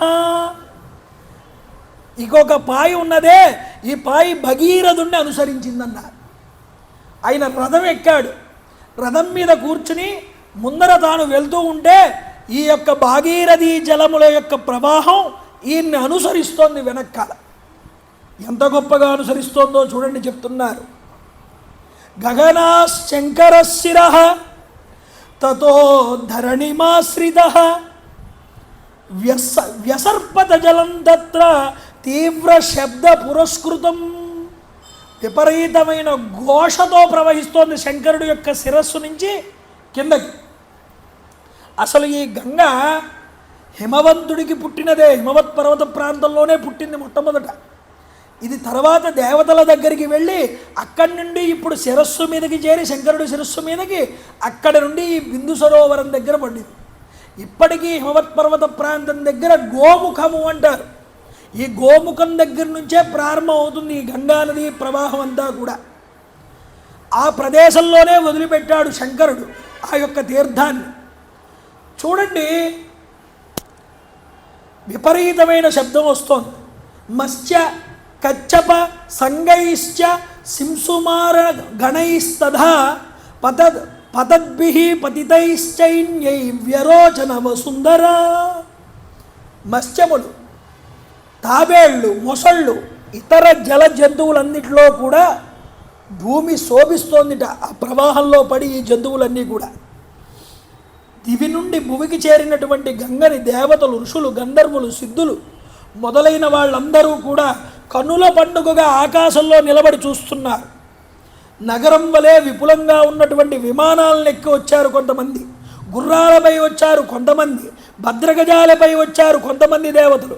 వీళ్ళందరూ ఆకాశంలో నిలిచి సంభ్రమాశ్చర్యంతో గంగని చూస్తున్నారుటండి. భూలోకం నందు అత్యద్భుతమైనటువంటి సర్వోత్తమమైనటువంటి ఈ గంగావతరణం అనేటటువంటి దృశ్యాన్ని చూడగోరినటువంటి వారై ప్రముఖమైన దేవతలందరూ వచ్చేసారట అక్కడికి. ఆకాశంలో నిలబడి చూస్తున్నారు. అందరూ కూడా మేఘములు తొలగి చక్కగా ప్రకాశంగా ఉన్నటువంటి ఆ ఆకాశంలో దేవతల సంచారం ఎక్కువైపోయింది. దేదీప్యమానంగా ప్రకాశిస్తూ చూస్తున్నారు ఆకాశాన్ని అందరూ కూడా ఆ గంగా ప్రవాహాన్ని. ఈ గంగా ప్రవాహం నీటి నురుగులతో ఎలా ఉన్నది, హంసల గుంపుతో ఆకాశం నిండిపోతే ఎలా ఉంటుందో అలాగా దీని ప్రవాహం తెల్లటి నురుగుతో ప్రవహిస్తోందిట భూమి మీద. ఎలా ఉన్నదన్నారు ఈ గంగాపాహి ప్రవాహం. క్వచిత్ ధృతతరం యాతి కుటిలం క్వచిదయాతం వినతం క్వచిదుద్భూతం క్వచిద్వాతి శనైశనై. ఒక చోట చాలా వేగంగా ప్రవహిస్తోందిట, ఒక చోట చాలా ప్రవాహంతో ప్రవహిస్తోందిట వెడల్పుగా, ఒక చోట చాలా సన్నటి ప్రవాహంతో ప్రవహిస్తోందిట, ఒక చోట నాట్యం చేస్తోందా అన్నట్లుగా ప్రవహిస్తోందిట, ఎత్తు పల్లాలతో ఎగసిపడుతూ కెరటాలతో ప్రవహిస్తోందిట. ఇన్ని రకాలుగా కనిపించింది గంగాదేవి అంటున్నారు. గాలి తాకిడికి తరంగాలు మాటి మాటికి ఎగిరి పడుతున్నాయి. అందులోనూ తత్ర దేవర్షి గంధర్వ వసుధాశలవాసిన, ఆకాశంలో ఉన్న దేవతలు, గంధర్వులు వీళ్ళందరూ అనుకుంటున్నారట ఏవని, భవాంగ పతితంతోయం పవిత్రమితి మస్పృశు. భగవానుడైనటువంటి శంకరుడికి శిరస్సున తగిలి ఆయన శరీరాన్ని తాకి భూమి మీదకు వస్తోంది ఈ గంగ. ఆకాశగంగే చాలా పవిత్రం, పావనం అనుకుంటామే మనం. ఇప్పుడు ఈ గంగ భూమి మీద పడినటువంటి గంగ ఇంకా పవిత్రతని సంతరించుకుంది. ఎందుకని? ఆ గంగ ఇప్పుడు శివుణ్ణి కూడా తాకి వచ్చింది భూమి మీదకి. అందుకనే గంగా నదికి అంతటి పవిత్రత అండి. ఇక ఏ నదీ జలాలైనా మనకి నిల్వ ఉండవు. ఒక్క గంగా నదీ జలాలు ఎన్ని సంవత్సరాలు మీరు ఉంచండి, దానికి వాసన కానీ బూజు కానీ ఏమీ కూడా రాదు. ఆ శక్తి శరీరం శంకరుడు యొక్క శరీరాన్ని తాకి రావడం వల్ల ఆ పవిత్రత దానికి సంతరించుకుంది. చూడండి, దేవతలంతటి వాళ్ళు ఆశ్చర్యపోయారు, గంధర్వులంతటి వాళ్ళు ఆశ్చర్యపోయారు. వేగంగా ఆకాశంలో నుంచి భూమి మీదకి వచ్చి దానిలో మునిగి ఆచమనం చేసి స్నానం చేసి పవిత్రులై మళ్ళీ ఆకాశంలోకి వెళ్ళిపోతున్నారట.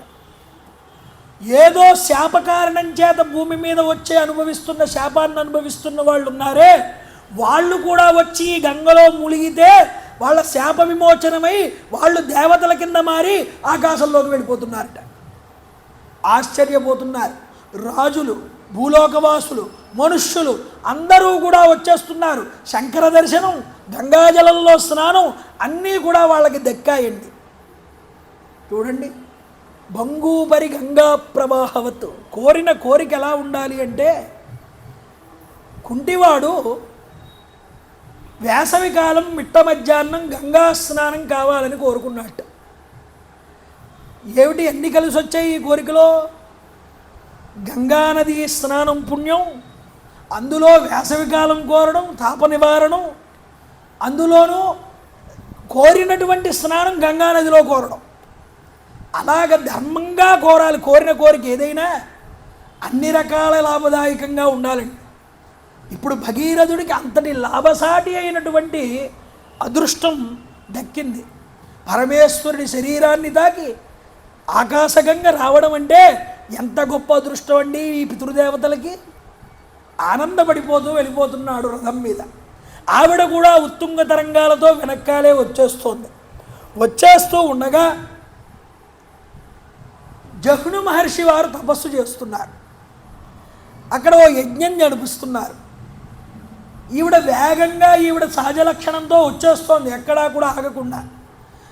జహ్ను మహర్షి అంతటి ఆయన యజ్ఞం చేస్తున్నారని కూడా చూడకుండా ఆయన తపస్సు చేస్తున్న యొక్క ఆశ్రమాన్నంతటినీ కూడా ముంచెత్తి ఆయనకి కోపం వచ్చింది. మధ్యలో ఆయన ఒక్కసారి ఈ యొక్క నదీ జలాలన్నింటినీ ఆచమనం చేశాడు.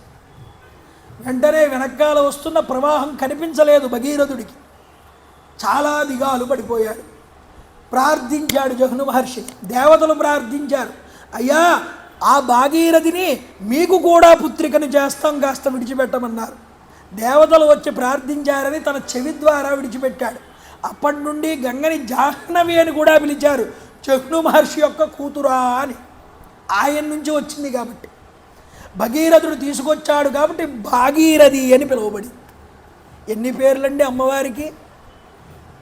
మళ్ళీ ఆనందించి వేగంగా ఆ సముద్రంలో కలిసే చోటు దాకా తీసుకెళ్ళాటండి.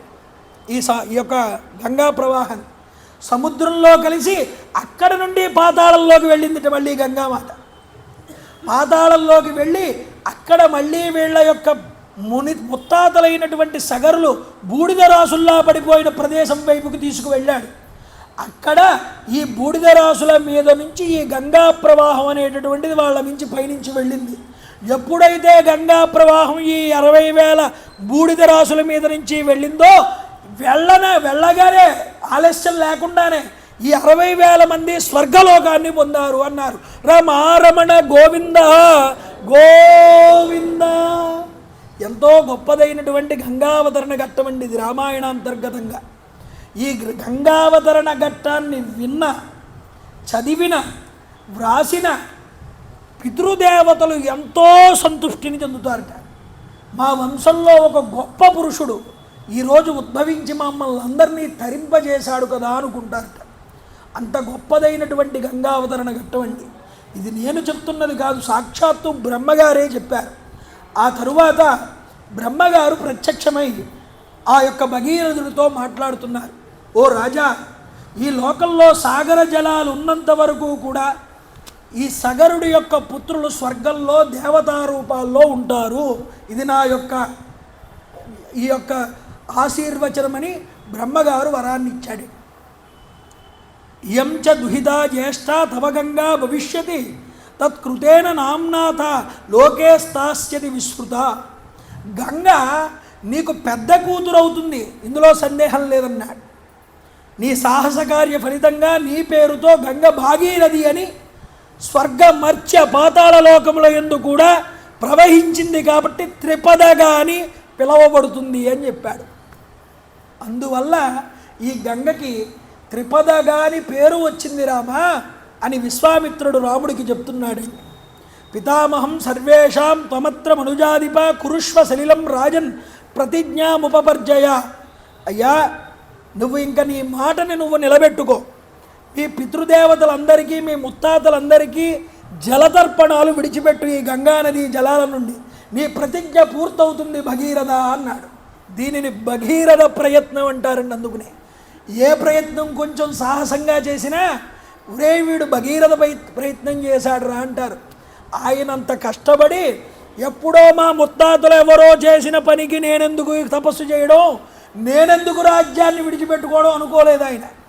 వాళ్ళ తాతలు చేయలేని పని, వాళ్ళ తండ్రి చేయలేని పని తాను పట్టుదలతో చేసి సాధించి చూపించాడు కాబట్టే అది ఇక్ష్వాకు వంశం అయ్యింది, అది సూర్యవంశం అయ్యింది. వాళ్ళు ఆచంద్రార్కము భూమి మీద ఇప్పటికీ తలుచుకోబడుతున్నారు అంటే వాళ్ళు చేసినటువంటి గొప్పదైనటువంటి త్యాగ ఫలితములే. అందుకనే అన్నింటికన్నా గొప్పది త్యాగం. త్యాగం కన్నా గొప్పదైంది మరొకటి లేదు. అందువల్ల మనం ఉద్ధరించబడాలని అనుకోకూడదు, ఎప్పుడు మన వల్ల నలుగురు ఉద్ధరించబడాలనుకోవాలి. అలా అనుకున్న వాడినే దైవం ముందు అనుగ్రహిస్తుందని శంకర భగవత్పాదుల వారు గీర్దేవదేతి గరుడధ్వజ సుందరీతి శాకంబరీతి శశేఖర వల్లభేతి సృష్టి స్థితి ప్రళయకేళిషు సంస్థితాయై తస్యై నమస్త్రిభువనైక గురోస్తరుణ్యై అని అమ్మవారిని ప్రార్థన చేశాడంటే ఆయన కోసం ప్రార్థన చేసుకోలేదు. మరి ఎవరి కోసం ప్రార్థన చేశాడు? ఆ యొక్క బ్రాహ్మణి బేదరాలై తినడానికి తిండి లేక ఉసిరికాయ ముక్క తప్ప ఇంటిలో ఏమీ లేవండి. అమ్మా, ఈవిడ ఎప్పుడూ కూడా ఇంతటి కటిక దరిద్రం అనుభవిస్తోందే, ఈవిడని అనుగ్రహించాలని నీకు కలగలేదా మనస్సులో అంటే, ఆవిడ ఎప్పుడు ఇలా పెట్టింది లేదు శంకరా అన్నది ఆవిడ. పోనీ నేను పెట్టింది ఏదైనా ఉంటే నన్ను చూసి ఇవ్వమ్మా అన్నాడు. నాకు ఇవ్వచ్చు కదా అని అడగలేదు, నాకు ఇస్తే నా దాంట్లో కొంత వాటా ఇస్తారని కూడా అనలేదు. ఎదుటి వారి యొక్క కష్టాన్ని చూసి తట్టుకోలేక ఆవిడ కోసం ఈయన తపస్సుని దారపోశాడు. ఇది ఋషికి ఉండవలసిన లక్షణం, త్యాగికి ఉండవలసినటువంటి లక్షణం. మనము చేస్తాం కనకదారు, ఎందుకు చేస్తాం? మనకి డబ్బులు రావాలని చేస్తాం. పక్కనోడికి డబ్బులు రావాలని చేస్తావా? శంకరాచార్యులు వారు పక్కన వాళ్ళకి రావాలని చేశారు. అలా కోరుకోండి మీరు కూడా. అమ్మ, అందరూ బాగుండాలని కోరుకుని చేయండి కనకదార, మనకి డబ్బులు వస్తాయి ఇప్పుడు. కాబట్టి త్యాగ బుద్ధి ఉన్నదే. ఎవరో మా ముత్తాతలు ఎవరో కాలం చేస్తే వాళ్ళ ఎప్పుడో శాపం పడితే దానికి నేనెందుకు కూర్చొని చేసుకోవాలని అనుకోకుండా వంశాన్ని ఉద్ధరించడానికి కంకణం కట్టుకున్న మహానుభావుడు భగీరథుడు. ఆ భగీరథుడు మన భారత జాతి పురుషులలో, మహిళలలో, మన యొక్క జీన్స్ అంతటిలో కూడా వ్యాప్తి చెంది ఉంది ఆ రక్తం ఇప్పటికీ కూడా. దాన్ని మనం ఉత్తేజపరుచుకోవాలి. అంతేగాని పాశ్చాత్య సంస్కృతుల వైపు మొహం చూపడం కాదయ్యా. మన యొక్క వీరులు గాథలన్నీ కూడా మనకి ఉన్నాయి, మహర్షులు మనకు అందించారు. వాటిని ఆదర్శంగా మనం తీసుకోవాలి, మన పిల్లలకి చెప్పాలి, వాళ్ళని ఆదర్శ పురుషులుగా పెంచాలి. ఆ బాధ్యత మన మీద ఉన్నది ఎప్పటికైనా సరే. కాబట్టి ఆ భగీరథుణ్ణి మెచ్చుకున్నాడు బ్రహ్మగారంతటి ఆయన. ఈ గంగావతరణం నీ వల్ల నెరవేరిందయ్యా, ఈ ఘనకార్యం సాధించి నువ్వు ఈ లోకంలో తిరుగులేనటువంటి యశస్సును సంపాదించుకున్నావు. ఈ గంగావతరణ మహత్కార్య కారణం వల్ల నీవు గొప్ప ధర్మాన్ని ఆచరించి సాటి లేనటువంటి ప్రతిష్టను పొందావయ్యా, నీకు శుభమగుగాక. నేను నా సత్యలోకానికి వెళ్తున్నాను, ఇక నువ్వు కూడా వెళ్ళవచ్చని ఆశీర్వదించాడు బ్రహ్మగారు. రాజర్షి భగీరథుడు యథాప్రకారంగా శాస్త్రోక్తంగా సగర వంశజులందరికీ కూడా జలాంబులు సమర్పించాడండి, తర్పణాలు. పితృదేవతల రుణాల్ని తీర్చుకుని శుచి అయి తన నగరానికి తిరిగి వెళ్ళాడు. ఓ రామ, అనంతరం భగీరథుడు సర్వసంపదలతో తులతూగుతూ తన రాజ్యాన్ని పరిపాలన చేశాడు అని చెప్పాడు. ఇది భగీరథుడి యొక్క కథ, గంగావతరణం అని వివరించాడు.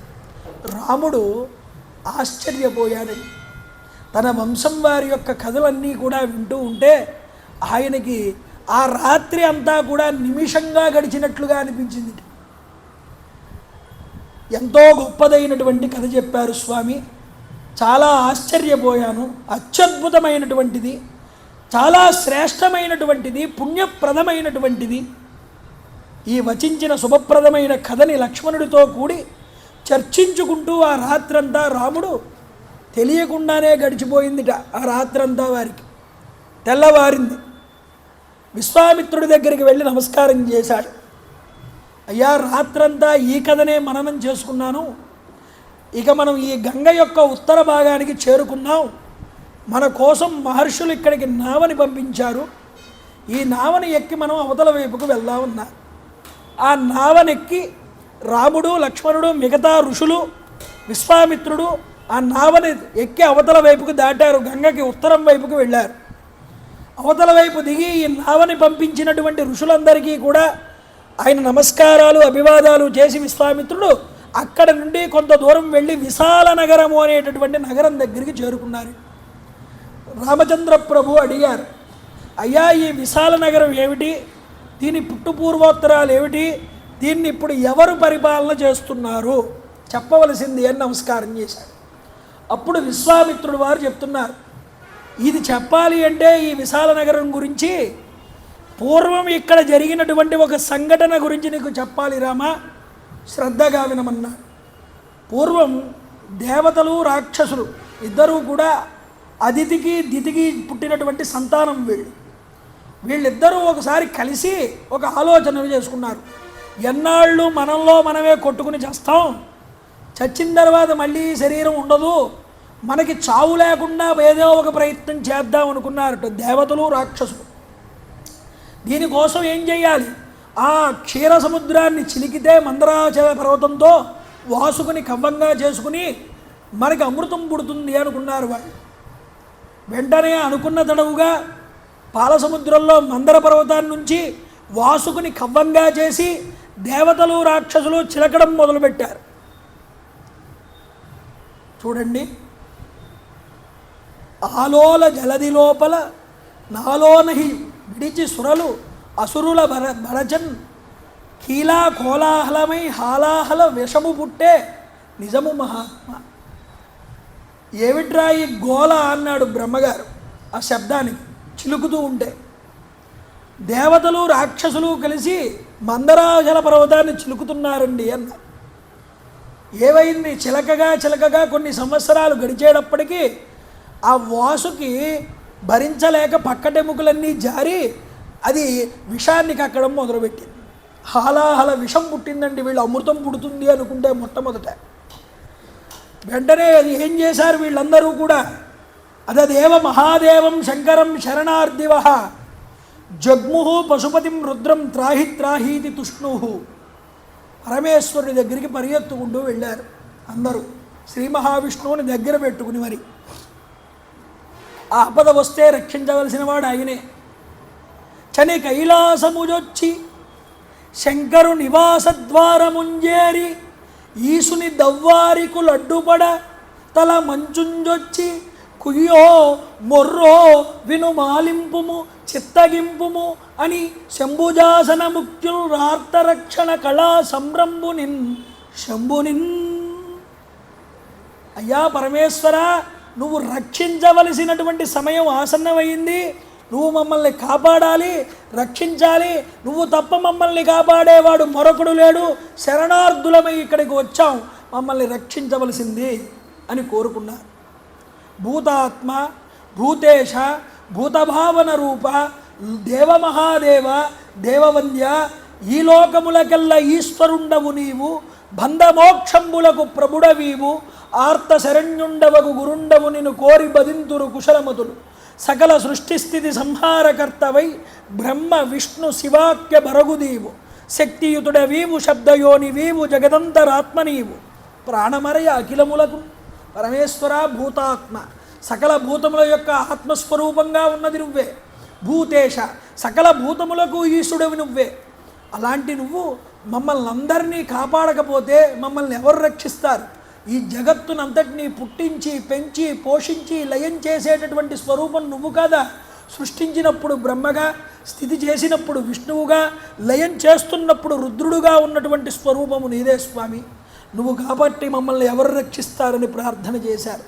అలా ప్రార్థన చేస్తే పరమేశ్వరుడు ఆనందచికితుడయ్యాడు. అయ్యా పరమేశ్వర, చూడడానికి పైన చంద్రబింబాన్ని పెట్టుకుని మెడలో నాగాభరణం ధరించుకుని ఏదో జింక చర్మం ఒంటి మీద వేసుకుని గజ చర్మాన్ని ఒంటికి చుట్టుకుని కనిపిస్తావు, కానీ నిజానికి నీ రూపం అదా? నీ రూపం అది కాదు స్వామి. మరి ఏమిటి నీ రూపం? అగ్నిముఖంబు, పరాపరాత్మకమాత్మ, కాలంబు గతి, రత్నగర్భ పదము, శ్వశనంబు నీ యూర్పు, రసన జలేషుండు, దిశలు కర్ణంబులు, దివము నాభి, సూర్యుండు కన్నులు, శుక్లంబు శలిలంబు, జఠరంబు జలదులు, చెదలు శిరము, సర్వౌషధులు రోమశయము, సయ్యంబు లద్రులు, మానసము అమృతకరుండు, చందంబులు ధాతువులు, ధర్మసమితి హృదయము, ఆశ్యపంచకముపనిషదాహ్వయంబైన నీరూపు సదసత్వమై శివాఖ్యయై పరంజ్యోతి అయి ఒప్పు ఆజ్యమగుచు అన్నారు. దేవతలందరూ కూడా నమస్కారం చేసి పరమేశ్వరుడికి. చూడండి, ప్రార్థన అనేటటువంటి దానికి పరమేశ్వరుడు ఎక్కడ లొంగుతాడో ఆయన విషాన్ని తాగడానికైనా సిద్ధపడతాడు. నువ్వు మాంసము పెడితే తినడానికైనా సిద్ధపడతాడు. కానీ నీ దగ్గర ఆ ఆర్తి ఉన్నదా లేదా అది పరమేశ్వరుడు చూస్తాడు. మీరు గుర్తుపెట్టుకోండి. పరమేశ్వరుడి మీద ఆ దృష్టి పెట్టుకుని పరమేశ్వరుని ఆ విధంగా దర్శనం చేస్తూ ఎవడైతే ప్రార్థన చేశాడో వాడి పలికితే పలుకుతాడట పరమేశ్వరుడు. అందుకనే రామకోటి రాయండి రామకోటి రాయండి అని ఎందుకు చెప్పడం? రాముణ్ణి తలుస్తూ రామకోటి రాయాలి. రాముణ్ణి తలవడం వల్ల ఏమిటండి ప్రయోజనం? రామ కథ వింటున్నారుగా, రామాయణం మీరు చాలాసార్లు విన్నారుగా. రాముణ్ణే తదేకంగా తలిస్తే రాముడి గుణాలన్నీ మనకి మనసులో మెదులుతాయి. ఆ గుణాలన్నీ మెదిలినప్పుడు ఆ పరమేశ్వరుడు యొక్క నిర్హేతుక కృపా కటాక్షములు అనేటటువంటివి తలుచుకుని నీ మనస్సు ఎంత కఠినంగా ఉన్నా కాస్త ద్రవిస్తుందన్నారు. ఆ ద్రవించినటువంటి మనస్సుతో రాసిన రామం ఉందే అది నిన్ను ధరింపజేస్తుంది. ఈ దృష్టితో రామనామం రాసావా అది నీకు ఉపయుక్తం. లేకపోతే కోటి రాసినా నీకు రామనామం వల్ల ప్రయోజనం లేదు. ఇది అలవాటు పడడానికి మనందరి చేత రిహార్సల్స్ చేయించడమే ఈ పద్ధతి అంతా, ఆ స్థితికి చేరుకోవాలని. లేకపోతే రామనామం రాయాల్సినటువంటి స్థితి, ఆ దృష్టి అందరికీ ఎలా వస్తుందండి? ఇంట్లో కూర్చుని టీవీ చూస్తూ రాయడం కాదు రామనామం అంటే. నువ్వు రాసింది 100 నామాలైనా దృష్టి పెట్టి మనసు లగ్నం చేసి ఆర్ద్రతతో రాయి. ఇది దేవతలు చూపిస్తున్నారు మనకి పరమేశ్వరుని ఎలా దర్శనం చెయ్యాలో, మనకి ఇక్కడ అలా చూపించారు. అగ్ని ముఖమయ్యా, నువ్వు అగ్ని స్వరూపం, నీ ముఖమే అగ్ని. అఘోరేహేభ్యో దఘోరేహేభ్యో ఘోరఘోరతరేభ్య సర్వేహేభ్య సర్వసర్వేహేభ్యో నమస్తే అస్తు రుద్రరూపేభ్య. అఘోరముఖంగా అగ్నిస్వరూపంగా జ్ఞానాగ్నిగా చూస్తారు నీ ముఖాన్ని. అగ్నిముఖంబు చరాచరాత్మకమాత్మ, ఈ యొక్క జగత్తులో ఉన్న సకల ప్రాణీ సమూహాలలో ఉన్న ఆత్మస్వరూపము నీవే. అదే నీ ఆత్మ. కాలంబు గతి, నువ్వు అడుగు తీసి అడుగు వేస్తే కాలం ముందరకు నడుస్తుంది. దిశలు కర్ణంబులు, నీ యొక్క చెవులున్నాయే ఇవే నీకు దిశలు కింద మారాయి. దివము నాభి, ఆకాశమే నీ యొక్క నాభి స్థానం. సూర్యుండు కన్నులు, సూర్యచంద్రులే నీకు నేత్రాలు. శుక్లంబు సలిలంబు, నీ నోటి నుండి వచ్చినటువంటి లాలాజలమే నీటి కింద మారింది. సర్వౌషధులు రోమశయము, నీ యొక్క శరీరం మీద ఉన్న రోమకూపములే వృక్ష సంపద ఔషధాల కింద మా అందరికీ అందుతున్నాయి. అంతేకాదయ్యా, ధర్మ సమితి హృదయము, ధర్మమే నీ యొక్క హృదయము. పరమాత్మ హృదయమే ధర్మం అండి. ధర్మం పట్టుకున్న వాడికి పరమేశ్వరుడు నీ హృదయంలోనే కొలువై ఉంటాడు. అందుకనే ధర్మమే నీ యొక్క హృదయం స్వామి. నీ హృదయం తెలుసుకోవాలంటే ధర్మం తెలుసుకోవాలి. ఆ ధర్మం మనకి నేర్పడానికి వచ్చిన వాడే రామచంద్ర ప్రభు. ఆ ధర్మం నీకెలా తెలుస్తుంది? మళ్ళీ అది నేర్పడానికి కూడా భగవంతుడే రావాలి. అంతకుమించి మనకి ఇంకో దారి లేదు. ఎంత దయామయుడండి పరమేశ్వరుడు. ఇలా బ్రతకమని చెప్పి, ఇలా బ్రతికితే నిన్ను అనుగ్రహిస్తానని చెప్పి, అలా బ్రతకమని చెప్పినా నీకు అర్థం కాదని తానే వచ్చి ఆచరించి చూపించి నిన్ను ఇలా బ్రతకరా అన్నా కూడా మనం బ్రతకలేని స్థితిలో ఉంటే మనం కృతజ్ఞులం కాదు. కాబట్టి ఆ రాముడి యొక్క గుణగణాలని 1కి 4 సార్లు వినాయా. ఎన్నిసార్లు రామాయణం చెప్పుకున్నాం? ప్రతి సంవత్సరం రామాయణమేనా? ఎన్నిసార్లు చెప్పుకున్నా రాముడిలో ఒక్క గుణాన్నైనా నువ్వు అలవాటు చేసుకున్నావా? నువ్వు అలా అలవాటు చేసుకుంటే నేను రామాయణం చెప్పనాపేస్తా. రామాయణం అయిన తర్వాత మళ్ళీ ఇంటికి వెళ్తే మన వ్యవహారం, మన పద్ధతి అంతా రామ్ రామ్, అక్కడితో క్లోజ్. గుడి నుంచి బయట అడుగు పెట్టగానే ఇంక అయిపోయింది అక్కడితో. అది రాముడు నీకేం దిశానిర్దేశం చేశాడు? ఇప్పుడు కాదు, అయోధ్యాకాండ నుంచి ప్రారంభం అవుతుంది. రాముడు అంటే ఏమిటో, రాముడి ధర్మం అంటే ఏమిటో మనకు అర్థమవుతుంది. ఒక్కడిలో మార్పు కలిగిన ఈ యొక్క ప్రయోజనం, ప్రవచనానికి ఒక ప్రయోజనం ఉంది, సార్థకత ఉన్నది. ఎవడో ఒక్కడు మారుతాడు తప్పకుండా. ఆ ఒక్కడి కోసమే ఈ ప్రవచనం అంతా. ప్రతి సంవత్సరం చెప్పడానికి కారణం కూడా అదే. రామాయణం ఎంతకాలం చెప్పబడుతుందో, రామాయణం ఎంతకాలం వినబడుతుందో అంతకాలము ధర్మానికి లోటు లేదు. గుర్తుపెట్టుకోండి, ధర్మానికే హాని ఎక్కువ. అలాంటి ధర్మమే చిట్ట చివరికి నగ్గుతుందని కూడా చెప్పాడు భగవంతుడు. హాని, చెట్లు, పళ్ళు, వృక్షం, పళ్ళున్న చెట్టుకే కదండి రాళ్ళ దెబ్బలన్నీ కూడా. కాబట్టి పరమేశ్వరుని ఇంతలా ప్రార్థన చేస్తే అమ్మవారిని ఒప్పించడానికి ప్రయత్నం చేశాడు పరమేశ్వరుడు. అమ్మా పరమేశ్వరి అమ్మవారి దగ్గరికి వెళ్ళి అడుగుతున్నాడు. పిల్లలందరూ కూడా వచ్చి బయట నిలబడ్డారు. వాళ్ళందరినీ కాపాడవలసిన వాళ్ళం మనమే. ప్రాణేచ్ఛ వచ్చిచొచ్చిన ప్రాణుల రక్షింపవలయు జగముల కంటెన్ ప్రాణుల కిత్తురు సాధులు ప్రాణంబులు నిమిష బంగురములని మగువ. సాధువులు ఎప్పుడూ కూడా వాళ్ళ కోసం వాళ్ళు బతకరు, ఎదుటివారి కోసం బతుకుతారు. కాబట్టి ఓ ప్రాణేశ్చ, వీళ్ళందరూ మనల్ని కాపాడమని మన దగ్గరకు వచ్చారు. మనం కాపాడపోతే ఎవరు కాపాడతారు వీళ్ళని? హరిమది ఆనందించిన హరిణాక్షి జగంబులెల్ల ఆనందించు హరియును జగములు మెచ్చగా గరళము వారించడొప్పు గమలదలాక్షి. పోనీ వద్దు, వదిలేద్దాం, పంపించేద్దాం అనుకున్నావా? వచ్చిన వాళ్ళ లిస్టులో నీ తమ్ముడైనటువంటి విష్ణువు కూడా ఉన్నాడన్న. పుట్టింటి వారి పేరు చెప్తే కరిగిపోతుంది ఇంట్లో ఇల్లాలని. ఏమండి, ఎప్పుడూ వీడు లుంగీ కట్టుకుని కూర్చుంటే వీడి ముఖాన్ని చారన్నం పచ్చడన్నం మెతుకులే తప్ప ఏమీ ఉండవు వీడికి. అదే వాళ్ళ ఇంటి పుట్టింటి వాళ్ళు ఎవరైనా వచ్చారనుకోండి, తమ్ముడు కానీ అన్నగారు కానీ ఎవరైనా, ఆ రోజు అన్ని భక్ష్య పర్వాణాలు కూడా ఇంట్లో సిద్ధంగా ఉంటాయి. ఆశ్చర్యపోతాడు, ఏమిటో ఈరోజు ఇన్ని చేసావంటే ఈలోపు వాడు లుంగి కట్టుకుని లోపల నుంచి బయటకు వస్తాడు. ఓహో, అందుకు చేసావా ఇవన్నీ అంటాడు. కాబట్టి పుట్టింటి వారి పేరు చెప్తే ఏదైనా కాస్త ఒప్పుకుంటుందేమో అమ్మవారు. వచ్చిన వాళ్ళల్లో నీ తమ్ముడు హరి కూడా ఉన్నాడు, ఏం చెప్పమంటావు, వెళ్దామా పంపించైనా మీ తమ్ముడిని అన్నాడు. అమ్మవారన్నీ మీ ఇష్టం, ఏం చేస్తారో చేసుకోండి. ఏ ఆడదైనా పంపుతుందండి భర్తని? ఏదో సన్మానం చేస్తా అన్నారు వెళ్తానే అంటే పంపుతుంది, కానీ కాస్త విషం పుచ్చుకోమన్నారు వెళ్ళమంటే వెళ్తానే. ఎవరు ఏ స్త్రీ అయినా పంపుతుందా? మా అమ్మవారు పంపించింది. ఎందుకుడా అంటే అందరికన్నా పెద్ద ముత్తైదువ ఆవిడ. ఏ స్త్రీ మెడలో ఉన్నటువంటి సౌభాగ్యమైన మంగళసూత్రానికి తాను అధిష్టాన దేవతగా మంగళగౌరిగా ఉందో అలాంటి పెద్ద ముత్తైదువ నా భర్తకేమవుతుంది? వెళ్ళిపోవయ్యా, వెళ్ళి తాగేయమన్నది. మంగళసూత్రంబునెంత మది నమ్మినదో అంటాడు సుఖమహర్షి. అందువల్ల మృంగెడివాడు విపుండని మృంగెడిది గరళమనియు మేలని ప్రజగున్ మింగమని సర్వమంగళ మంగళసూత్రంబునెంత మది నమ్మినదో అన్నాడు. వెంటనే వెళ్ళాడు. సురసంగముల్ తన చుట్టూ సురసంగముల్ జయ జయధ్వానంబులన్ బొబ్బిడన్.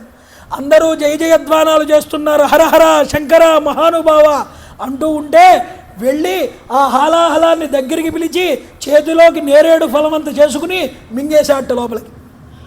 కిందకి వదులుదావా, అధోలోకాలన్నీ పోతాయి.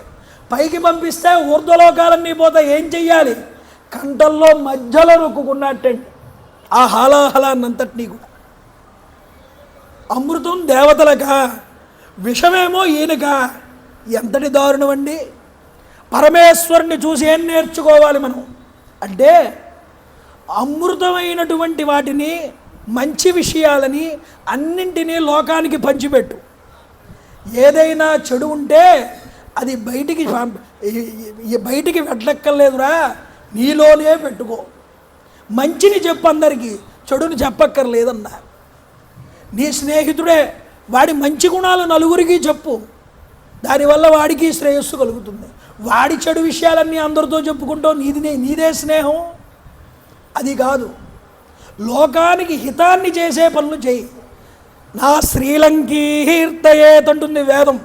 ఎప్పుడు అశ్లీలపు మాటలు మాట్లాడవద్దు, చెడు మాటలు నోటితో పలకవద్దు, నోటితో మంచి మాటలే మాట్లాడు. అది నీకు సంబంధించిందైనా సరే. అందువల్ల మంచిని తలుద్దాం, మంచిగా మాట్లాడదాం, మంచి ప్రవర్తనతో నడుద్దాం. అది మనకి శ్రీరామ రక్ష అవుతుంది. కాబట్టి కంఠంలో ఆ విషాన్ని పెట్టుకున్నాడు. నీలకంఠుడు అని పిలిపించుకున్నాడు. తర్వాత మళ్ళీ చిలకడం ప్రారంభించారు ఈశ్వరుడు వెళ్ళిపోయిన తర్వాత. ఈసారి ధన్వంతరి వచ్చాడు. ఆ తర్వాత మళ్ళీ చిలికారు, అప్సరసలు పుట్టుకొచ్చారు. ఆ తర్వాత మళ్ళీ చిలికారు, వరుణుడు యొక్క కూతురైనటువంటి సుర వచ్చింది. ఈ సురని దైత్యులు తీసుకోమన్నారు, దేవతలు స్వీకరించారు. సురని స్వీకరించారు కాబట్టి సురలయ్యారు. ఆ సురని స్వీకరించలేదు కాబట్టి రాక్షసులు అసురులు అయ్యారు. చూడండి, ఉచ్చైశ్వర్యం వచ్చింది, కౌస్తభం అనేటటువంటి మణి వచ్చింది, శ్రీ మహావిష్ణువుకు సమర్పించారు. లక్ష్మీదేవి వచ్చింది, శ్రీ మహావిష్ణువు వివాహం చేసుకున్నారు. ఈ తర్వాత అమృతం పుట్టుకొచ్చిందండి. మాకు కావాలంటే మాకు కావాలని కొట్టుకున్నారు. కొట్టుకుంటే శ్రీ మహావిష్ణువు జగన్మోహిని రూపాన్ని పొంది అందరికీ నేను పంచుతానని దేవతలకందరికీ పంచుతూ ఉంటే రాక్షసులైనటువంటి వాళ్ళిద్దరు వచ్చి అందులో జాయిన్ అయ్యారు. అది గమనించిన సూర్యుడు చెప్పాడు శ్రీ మహావిష్ణువుకి, అదిగో వాడే మన దాంట్లో వచ్చి నిగూఢంగా దాక్కున్నాడని. వెంటనే పోస్తున్నట్టే అమృతం పోసి విష్ణు చక్రంతో వాడి గొంతు తడవేస్తే రాహువు కేతువు కింద మారిపోయాడు వాడు. ఆ విధంగా రాక్షసులతో యుద్ధం జరిగి రాక్షసులందరినీ హతమార్చారు. హతమారిస్తే దితి రాక్షసుల యొక్క తల్లి. దేవేంద్రుడు కుట్ర పన్ని నా బిడ్డలందరినీ చంపించాడు శ్రీ మహావిష్ణువు చేత, ఆ దేవేంద్రుడిని చంపగలిగేటటువంటి కుమారుణ్ణి నాకు ప్రసాదించండి అని భర్తని కోరింది. భర్తని కోరగానే వెంటనే కశ్యపుడు, నువ్వు కోరుకున్నావు కదా దేవేంద్రుడిని చంపగలిగే అంత కుమారుణ్ణి, వెంటనే నీకు ఇచ్చేస్తాను అనలేదు ఆయన. ఆయన ఏమన్నాడంటే, నువ్వు నిజంగా దేవేంద్రుణ్ణి సంహారం చేయగలిగే అంతటి కొడుకుని కనాలి అంటే 1000 సంవత్సరాలు తపస్సు చెయ్యి, నీకు ఆ శక్తి వస్తుంది, అంతటి కుమారుణ్ణి పొందగలుగుతావు అని వరవిచ్చాడు. శుచిగా మనోకల్మషం లేకుండా తపస్సు చేయమన్నాడు. ఏదైనా సరే మహాత్ములు మనం కోరుకున్న వెంటనే అది ఇచ్చేయరండి, మనల్ని పరీక్షిస్తారు. అలా పరీక్ష నుంచి వచ్చినదే, సాధన నుంచి వచ్చిందే రాణిస్తుంది కూడా. లేకపోతే వచ్చిన యొక్క కోరిక యొక్క విలువ తెలియదు. కశ్యపుడు అంతటి వాడు భార్య కోరింది కదా అని వెంటనే ఇవ్వలేదు, 1000 సంవత్సరాలు తపస్సు చేయమన్నాడు. అప్పుడు ఇంద్రుణ్ణి తెగవేసేటటువంటి కొడుకు పుడతాడన్నాడు. దేనికైనా నిబంధన ఉంటుంది. ఆ నిబంధన ప్రకారం శుచిగా 1000 సంవత్సరాలు తపస్సు చేయడానికి పూనుకుంది ఈ దితి. దేవేంద్రుడు వచ్చాడండి శుశ్రూష చేయడానికి. ఎందుకు? దేవేంద్రుడిని చంపేటటువంటి కొడుకు కనబోతోంది, అందువల్ల వీడొచ్చి శుశ్రూష చేస్తుంటే ఆశ్చర్యపోయింది దితి. రోజు సమిధులు తెస్తున్నాడు, పువ్వులు తెస్తున్నాడు, మంచినీళ్లు తెస్తున్నాడు, ఇల్లంతా శుభ్రం చేసేసి ఉంచుతున్నాడు, పూజ చేయడానికి అన్ని సామాన్లు ఏర్పాటు చేస్తున్నాడు. ఆశ్చర్యపోతోంది. 990 సంవత్సరాలు చేశాడండి అలాగా సేవ ఇంద్రుడు. శత్రువును మట్టు పెట్టడానికి ఎంత జాగ్రత్త పడతాడో చూసారా. శత్రువు పెరుగుతున్నాడు ఆ దితి గర్భంలో, వాణ్ణి మట్టు పెట్టాలి. అవకాశం కోసం ఎదురు చూస్తున్నాడు. అవకాశం దొరకలేదు 990 సంవత్సరాల్లో. ఇక 10 సంవత్సరాలు ఉన్నాయి. ఈవిడంది, నువ్వు నాకు చాలా సేవ చేసావు దేవేంద్ర, ఈ 10 సంవత్సరాల్లో నీకో తమ్ముడు పుడతాడు, వాడు నిన్ను చంపడానికి ఉద్యుక్తుడవుతాడు, అప్పుడు నేను ఆప్ చేస్తాను నిన్ను చంపొద్దని, మీ ఇద్దరి మధ్య మైత్రీ బంధాన్ని ఏర్పాటు చేస్తానండి. వీడు నవ్వుకున్నాడు దేవేంద్రుడు. ఒకరోజు యథాలాపంగా మధ్యాహ్న సమయంలో ఆవిడ నిద్ర ముంచుకొచ్చింది. ఆవిడికి నిద్ర ముంచుకొచ్చి పాదాలు జుట్టుకు తాకే విధంగా నిద్రపోయింది గుమ్మం దగ్గర. ఆ జుట్టు వచ్చి పాదాలకి తగిలిందండి. ఈవిడ అపవిత్రురాలై. అందుకనే స్త్రీలు జుట్టు విరబూసుకోకూడదంటారు. చివర కాస్త ముడైనా వేసుకోమన్నారు స్నానం చేసిన తర్వాత. ఆ జుట్టు విరబూసుకోవడం, పాదాలు ఉండే స్థానంలోకి శిరోభాగమైన జుట్టు వెళ్ళడం, ఇంతటి వ్రత నియమంలో నియమాన్ని ఉల్లంఘించి అపవిత్రురాలయ్యింది. ఇది అదునుగా చూసుకున్నాడు దేవేంద్రుడు. ఇప్పటిదాకా ఆవిడ శరీరంలోకి ప్రవేశించడానికి వీలు లేదు, ఆవిడ తపశ్శక్తి అడ్డుపడింది. ఎప్పుడైతే అపవిత్రురాలయ్యిందో వెంటనే అదును చూసి గర్భంలోకి ప్రవేశించాడు దేవేంద్రుడు. గర్భంలోకి దేవేంద్రుడు ప్రవేశించగానే ఆ శిశువుని ఇంకా ఆలస్యం చేయకుండా వజ్రాయుధం తీసుకుని 7 ఖండాల కింద నరికాటాడు గర్భస్థ శిశువుని. ఎందుకు? వాడు శత్రువు, రేపు పుట్టాడంటే దేవేంద్రుడిని సంహారం చేస్తాడు. ఆ పిండం ఏడుస్తూ మారుద్వద మారుద్వద అంటోంది, నన్ను చంపద్దు చంపద్దు, నరకద్దు నరకద్దు అంటూ. మారుదో మారుదశ్చేతి గర్భం చక్రోభ్యభాషత. ఆ యొక్క దేవేంద్రుడితో నన్ను నరకద్దు నరకద్దు అంటుండడం వల్ల మారుదా మారుదా అని అరిచింది కాబట్టి దానికి మరత్తులు అని పేరు వచ్చేయండి. 7 ముక్కలకి కూడా మరత్తులు కింద మారారు. ఈ ఘోష విన్నది అదితి, కళ్ళు తెరిచి జ్ఞానమగ్నురాలయ్యింది. ఓహో, దేవేంద్రుడు నేను అపవిత్రురాలయ్యానని నా శరీరంలోకి ప్రవేశించాడు, ఓ దేవేంద్ర, నా పిండాన్ని నరకబోకు, ఆప్ చేయమని. నేనేం చేయనమ్మా, నువ్వే నాకు అవకాశం ఇచ్చావు లోపలికి వెళ్ళడానికి, అపవిత్రురాలు అయ్యావు అన్నాడు. సరే, నాదే తప్పు, అయితే నాకు ఒక వరం ఇయ్యి అన్నాడు. ఏమిటా వరం? నా పిండాలు శిశువులు 7 ముక్కల కింద నరకబడ్డారు కాబట్టి ఆ 7గురిని 7 లోకాలకి అధిపతుల కింద చేయమన్నది. ఏమిటా లోకాలు? బ్రహ్మలోకానికి, అంతరిక్షానికి, 4 దిక్కులకి, అలాగే ఈ యొక్క ఇంద్రలోకానికి అభిమాన దేవతల కింద చేయమన్నది. తదాస్తు అన్నాడు. ఈ విధంగా వరవిచ్చి వీళ్ళ 7 లోకాలకి అధిపతులవుతారని ఆయన ఆశీర్వదించి అక్కడి నుంచి వెళ్ళిపోయాడు. ఏ దితి అయితే ఇంద్రుణ్ణి చంపగలిగేటంతటి కొడుకు కోసం తపస్సు చేసిందో ఆ తపస్సు చేసినటువంటి ప్రదేశమే ఈ విశాల నగరం అయ్యా రామ అని రాముడికి ఈ విశాల నగరం గురించి చెప్పాడు. ఈ విశాల నగరాన్ని విశాల అనేటటువంటి రాజు పరిపాలన చేశాడు. ఈ విశాల అనే రాజు పరిపాలన చేయడం వల్ల దీనికి విశాల నగరము అనేటటువంటి పేరు వచ్చినది అని చెప్పాడు. ఆశ్చర్యపోయాడు రామచంద్ర ప్రభు. అంతేకాదు, అలంబుస అనేటటువంటి రాజునకు, ఇక్ష్వాకు మహారాజుకు అలంబుస అనేటటువంటి స్త్రీ యందు విశాలుడు పుట్టాడు. ఈ విశాలుడి పేరు మీదే ఈ నగరానికి విశాల నగరం అని పేరు వచ్చింది. ఈ విశాలుడికి హేమచంద్రుడు పుట్టాడు. హేమచంద్రుడికి సుచంద్రుడు పుట్టాడు. సుచంద్రుడికి ధూమ్రాక్షుడు పుట్టాడు. ధూమ్రాక్షుడికి సృంజయుడు పుట్టాడు. సృంజయుడికి సహదేవుడు పుట్టాడు. సహదేవుడికి కుశాశ్వుడు పుట్టాడు. కుశాశ్వుడికి సోమదత్తుడు పుట్టాడు. సోమదత్తుడికి కాకుత్సుడు పుట్టాడు. కాకుత్సుడికి పుట్టినవాడే సుమతి. ఆ సుమతే ఇప్పుడు ఈ రాజ్యాన్ని పరిపాలన చేస్తున్నాడని, ఆ సుమతిని ఇప్పుడు మనం వెళ్ళి కలుసుకుందామని ఈ రామలక్ష్మణులు విశ్వామిత్రుడు కలిసి ఈ సుమతి దగ్గరికి వెళ్ళారు. సుమతి వెళ్ళి ముందరికి వెళ్ళి ఎదురు వెళ్ళే వాళ్ళకి అర్ఘ్యపాద్యాదులన్నీ ఇచ్చి నగరంలోకి లోపలికి ఆసీనుల్ని చేశాడు. వచ్చి కూర్చున్నారు. ఎవరి రాజకుమారులు అని అడిగాడు. చెప్పాడు విశ్వామిత్రుడు, దశరథ మహారాజు గారి యొక్క కుమారులు వీళ్ళు. మిథిలాధిపతి చేస్తున్నటువంటి యజ్ఞానికి వెళ్తున్నాం, అక్కడ శివధనస్సు చూద్దామని వీళ్ళిద్దరూ వస్తున్నారని చెప్పాడు. సంతోషించారు. ఆ రోజు రాత్రి అక్కడే గడిపారు. తర్వాత రోజు మిథిలా నగరపు పొలిమేరలకి వెళ్ళడం ప్రారంభం చేశారు. ఇక రేపన్నటి రోజున అహల్యా శాప వృత్తాంతాన్ని రామచంద్ర ప్రభు చేసి శతానందుడి ద్వారా విశ్వామిత్రుడి యొక్క చరిత్రనంతటినీ అడిగి తెలుసుకుంటాడండి. అది రేపు సాయంత్రం 6:30 మళ్ళీ ఇక్కడ చెప్పుకునేటటువంటి ప్రయత్నం చేద్దాం.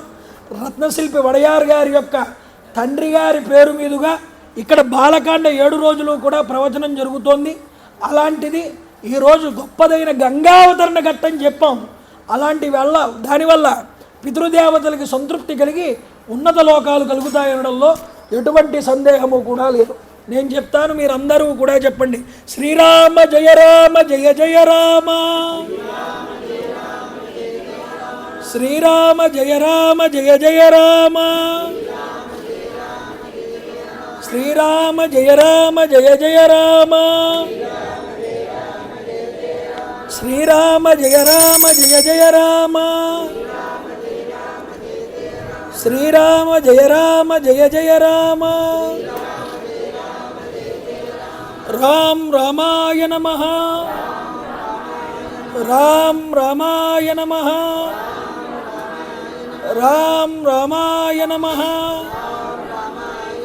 రామ్ రామాయ నమః, రామ్ రామాయ నమః, రామ్ రామాయ నమః,